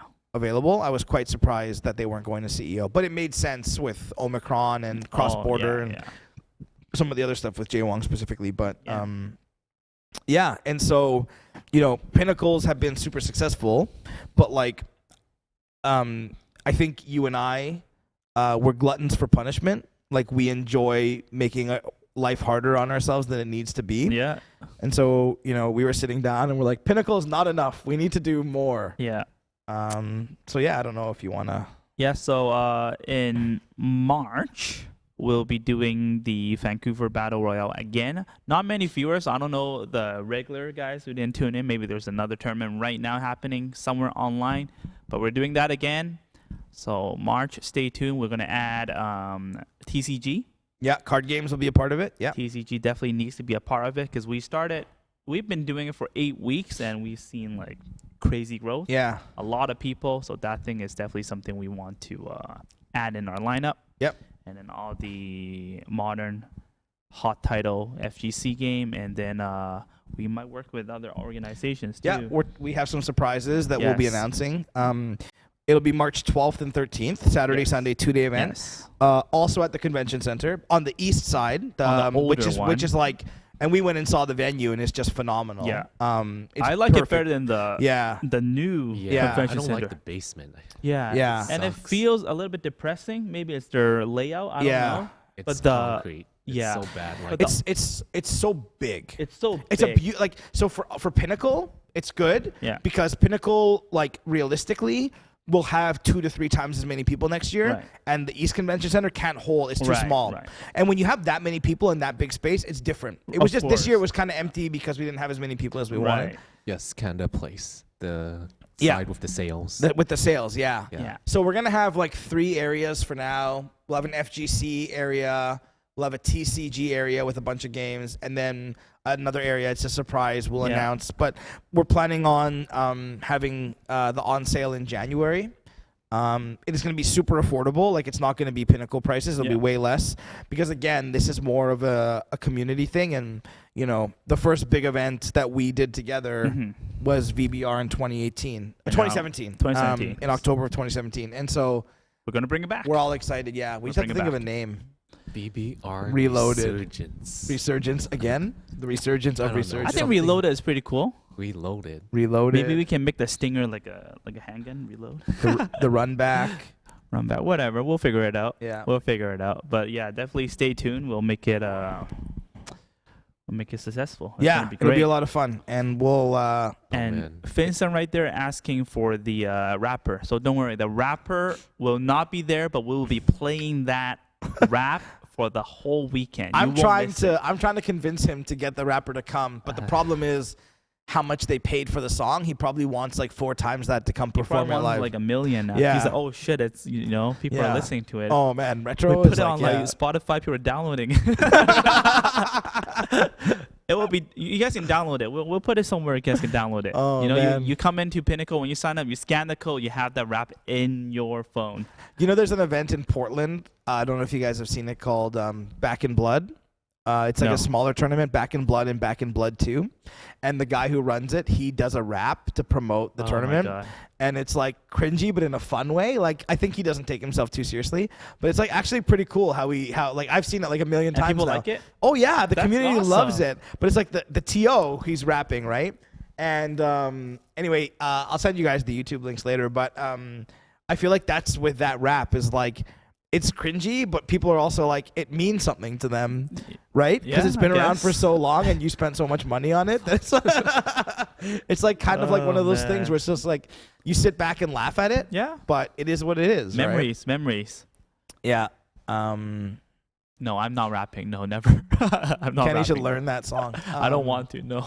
So yeah, so we're excited. Again, very fortunate to have partners like the convention center open Mhm. their doors up to us and say, you know, hey, like we want to do more of these types of events. And then on our end, you know, our team is super excited and bought in, and it's gonna be like it'll be smaller scale than Pinnacle, of course, because it's more meant for the local community. Right. You know, we have a number in our head of people that we want to come. I think we'll do more, but like, it's not about that. It's about just, you know, having people Yeah. be happy and excited about playing in the tournament. So Basically running what we are running at VSB already, but everything at the same yeah, time. over 2 So days. it's gonna be yeah. fun. And these events, it's great for the community because they have a reason and a date to all meet up. Yeah. You know, people flying in, traveling, you know, from ferry, by cars, whatever. So they know that is the weekend to go Yeah. to see all my friends, Yeah. to play all of these games. It's also the weekend. So the following weekend is the last weekend of school before spring break.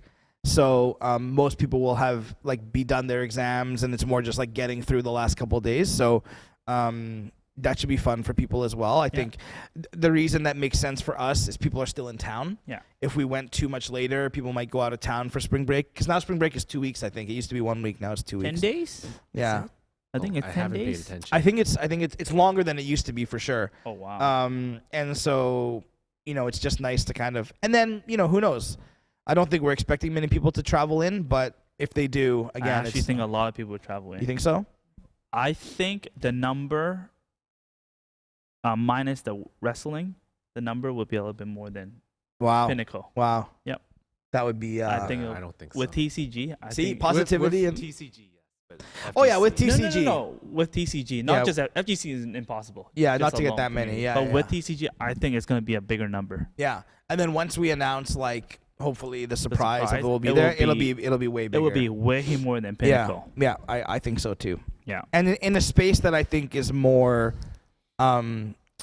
built for this size of event. Yeah. Right. So that's really exciting, and I can't wait to do it. And I think we're all excited about it. Yeah. Yeah, and we're just in planning right now, and I think we're planning for tickets to go on sale. Hopefully first week or two of January. We have a few things we need to do on our side still to get it all locked up, but And there are over the more holidays. games coming out in the early early 2022, so we can Yeah. probably add those. And King of become the- Fighters, right? Yeah, and it might be the first major in the Right. world, With King of Fighters just like what we did add for Guilty Gear and Melty Blood. and Melty Blood. Yeah. Yeah, so it's gonna be good. For sure. Anything to add? Well, I think that's No, pretty much not really. it. Long won't be working this one. Yes, I'm finally free. Long from is finally streaming. not streaming on that one. He's and gonna you drink guys- beer and go 0-2 Yes, that's my dream. in every bracket.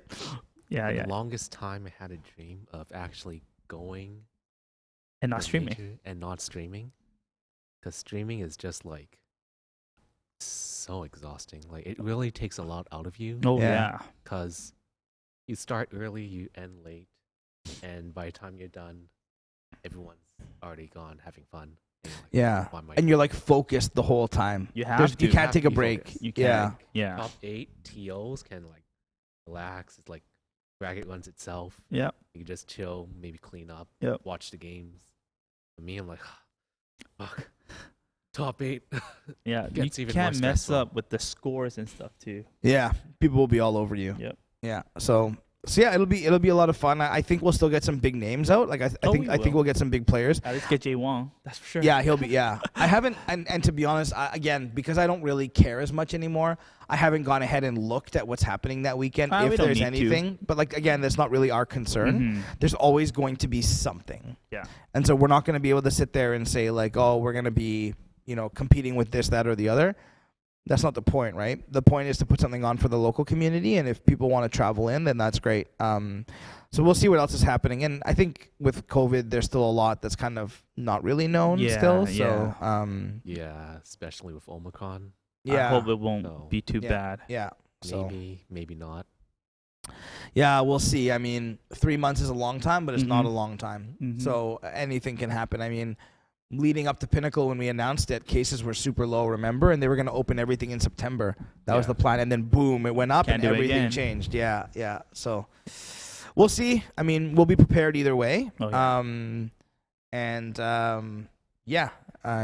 Hopefully when tickets go on sale, people get excited and want to come and check it out. I think the TCG stuff is super cool. Like, I think Yeah. it's going to be a really nice addition, and I think it's something we can look to add to like every event that we do. Oh, yeah. Just because the community is so passionate, but there is a really nice crossover between like I know like Jay Wong, for example, he is a Pokemon card guy, right? He is. What? He opens Pokemon cards. He opens them. Doesn't mean he plays them. Yeah. He's a Pokemon guy. I bet you. He probably just collects them. lot of Maybe he does it for collectors. the clout. Maybe. I think so. Maybe. There's no way. Uh, I know him for like 11 years, man. Ask him. Ask him. Tell him to He come. never- Tell him to come Nah, play he's on not a gonna show- Sunday. He's not gonna show up. He's not gonna show up. He'll bring his expensive cards and crush everybody. But Yeah, but pay what to I win. no, Pay to win. But what I'm saying is like, for people like that, if they come to an FGC event, they will want to go check out the Yes. TCG stuff, right? Absolutely. Absolutely. But even we talk about pack openings, like that's some of the stuff that we can do, right? Like we did talk about some integration at Pinnacle. Maybe we can't, but maybe we can live stream some pack openings live at VBR because that's the crowd that's going to be there, right? I was actually thinking about that. yeah, I was thinking about that Yeah. too. We have that stream for the card games. I Yeah. can just leave that stream on and let people open cards. Yeah, exactly. Then I have to be here at 10 a.m. Fuck that. Nah, not right now. Not right now. Yeah, but during VBR, we could if there are any breaks in the stream, or we could schedule breaks in the stream and have people like open packs. We'll have vendors there selling stuff, and we'll have a lot of it's not just Pokemon, Yu-Gi-Oh, Digimon, Whatever, right? All the cards. all these card games. Like it'll Yeah. be fun. Yeah. Yeah. So already been planning with Nick since last week. Okay. We've been slowly adding games to our weekly. I saw Digimon's this week, right? Yes. Yeah. So we'll add more every week. So Yeah. that's how you grow, right? You test it out, see how they feel. Yeah. And then when we throw a big event, it's like, wow, I like your small one already. Yeah. I can only expect more from your bigger one. Yeah. Right? So you got to baby steps. Yeah. But we're ready, and I think it's gonna be more than Pinnacle. I Yeah. think so. I actually and I don't know, you guys know better than me, but I would argue like there aren't that many big TCG events like there Never. are FGC events. Yes. And so it's also about cultivating a community, but Mhm. people will travel for stuff like that Mm-hmm. because it doesn't happen very Yep. often. Yep. Right? Especially when there's like real money involved, right? Yep. Like thousands of dollars available, like it's a pretty big deal, so. And I think the fighting games, the community, people who probably moved on since COVID, not our community, but like in general in Yeah. the world, Yeah. I think people are slowly getting back. Yeah. Just because all these games are getting rollback netcode. Yeah, which like means they Blaze can- Blue, yeah. Yeah, so these games like, I used to love this game and it wasn't playable. That's why I moved on. Yeah. Now I have a reason to go back. Sure. And once people start, it's like drugs. When you when you sniff a little, Really? when you sniff a little, you're like, damn, Okay. I want to go back. Exactly. Exactly, Just just like drugs. like drugs. Don't ask me why I know. But no, I've been slowly seeing some people coming back. Yeah. Yeah. It's just a matter of time. Yeah, so hopefully people will start coming back and hang out. They need to understand it's not just about the game. It's like a big party Yeah. for a weekend. It's gonna be great. Yeah. Yeah, exactly. So, All right, guys. I think Yeah. that's how long did we talk about? yeah. 2.5. I'm surprised the regular didn't show up. Just I think because there is probably some tournament going on online, but it's okay. We will put this back on YouTube, and there's the FODs. So if you guys have any questions, let us know, and we'll answer before we sign out. Maybe Long can show them some pictures of the elements and stuff. I don't know where those pictures are, Then man. don't worry about it. It's like so buried. Yeah, at the bottom. Right. Because every time we host tournaments, we put pictures of the winners. Yeah. I'm just scrolling through like Oh, all thousands the of winners. those pictures. Yeah. Yeah, so many. You I guys should need have. to to create albums, man. Yes. Yeah. What now we do, but before we didn't. I'm Yeah. telling you, a lot of stuff I didn't do. Yeah. I It's a should've lot done of it. work, right? Yeah, and there's a lot of people who, especially not recent, like at the VR sites, like how where do you learn how to run events? It's Yeah. like, did you take a specific course? Like, can you tell me? I was like, zero experience. You just do it. Just do it. Yeah, you just do it. And it's like, what? How can it be like so well ran? I'll be like, I joined a lot of tournaments myself. Yeah. And I would think as a player perspective, like Yeah. what I would want from a tournament. Yeah. So I add those in. And I was like, oh wow, Yeah. don't even learn. No, Have you that just passion. There's a passion. yeah. And Think as long as you explain that to people, they'll understand like everybody started with zero, Mm-hmm. right? And so again, the only way to learn is to either find someone who's doing it and ask them for their advice and help, or just make mistakes. Yeah. That's how you learn. Yeah. And if you put on events and you tell people like, hey, it's my first one, like people will understand. Yeah. If you don't lie to them. If you lie to them and say you're the best TO in the world and you're not, then Oh, like, obviously. Point. Yes. Yeah, eat my Doritos, man. Jeez, owes me some Doritos. Eating a cheeseburger and telling me to run the bracket. I'm like, what? 12 hours labor out of. He didn't even give me a cheeseburger. Oh my, of course not. I think you offered me food. Yeah, and he didn't pay for any of it either. Yeah, We you paid for all offered me that. food, and that was the first time I met you. I don't think Yeah. we talked, or someone offered me food. Yeah. It was I insane. think, like I worked there. It wasn't my money or my food, so I offered it to everyone because it wasn't coming out of my pocket. Yeah. Yeah. Yeah, that's it. You have anything to say? No. I'm just excited at the future, and it's always nice, like I said, to get together and just have these conversations. So, just appreciate everyone in the community. Like, from day one when TGS came about, we had a lot of people support us, and it was because of kind of what we did before. But just super appreciative of everyone who continues to support VSB and support TGS. So thank you, and hopefully we just keep putting on more and more events and keep seeing people. But like, I think, for the people who haven't had a chance to come here yet, don't feel like you have to come here and enter a tournament. You can just come here and hang out. Like, that's how I started, right? And so it's a great community of people here. Everyone's super nice and welcoming. And yeah, like, this is it's a comfortable, welcoming community. So just come check it out. And yeah, that's it.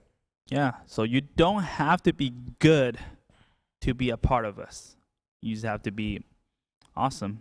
You have to have fun. Yeah. You can be a part of us. And, a lot of people in the community, they met each other here, and now they're best friends. They hang out even outside of VSB. So if you're staying home, come give it a try. Come meet your new friends, and maybe you can be a little bit better at video games too. You can improve through here. I remember when I was coming to Novice Nights, everybody was willing to play with me and teach me and show me how to do things, and that was really cool. That was really cool. So yeah. All right, guys. I think that's it. And anything you need to say? I don't need to say anything, man. You don't need to say anything? As Okay. usual. All right. So now we're signing off. So he's going to Okay. end the stream. Oh, we have to I have to stall go while back. Long has to now go. now end it. people are tuning in, but it's too late. GG. Watch the thoughts. Yeah, take care. Play the Play the BB rap. Play the rap. All right, we'll do it for the community. We'll play the rap. Can you play the rap longer? He will. Jordan, you should download it. As an outro. Yeah, you should download it. I'll send it to you. As an outro. 4K. That's how much you paid for it? No. The quality. 4K quality. 4K I'll send it to quality. you. Yeah, right. I already have it as my alarm. Oh shit. You definitely can't wake up. Easy. I think it's in 480p, isn't it? It's 480p. It's trash. It's trash. No, we paid for it for like $1,000. No, we didn't pay for it. I didn't want to pay for it. I don't want to say we, but like, man. Someone paid for it. See, where are they now? They were thinking about money. That was it. And now they're gone. I wonder where this rapper went. We should do like Where Are They Now documentary, you know? We should try to should make a new rap. Try to track him down. We and should get make a him to, new rap. We call it Where Are They? Yeah, we should we should track him down and then like say like, oh, come check out VSB, but not tell him, and then have like 500 people here, and then he has to perform to all those people. We'll pay him. Yeah, We'll pay him. and we'll create a documentary about it. No, I think they're gone, man. The organization that we were working with, I think they're gone. So was this guy like one of their talents or something? No, it was just one of their. So this group, they have a lot of people. They write apps and stuff, so they have a lot of people on their team, and they're all smart people. Yeah. I think the leader doesn't really care what they do. So the people at the bottom, they want to make money off of what we are doing. Right. And one of the buddy is friends or best friend with the rapper. Okay. So he used that money to give him some money to come rap for us. Yeah. But then now they're all gone because all they think of was, Yeah. how to, get a big cut. Thank you, Spiro. For the de-icer. Oh yeah, that's a whole other story. Yeah. That's a show unto itself, man. The dreaded trip to Atlanta. That was one of like the worst days of my life, man. That was terrible. Yo, Long, you can play the rap, man. Let's Ready? go. Okay, Let's bye go. everyone. Goodbye. I want to hear this.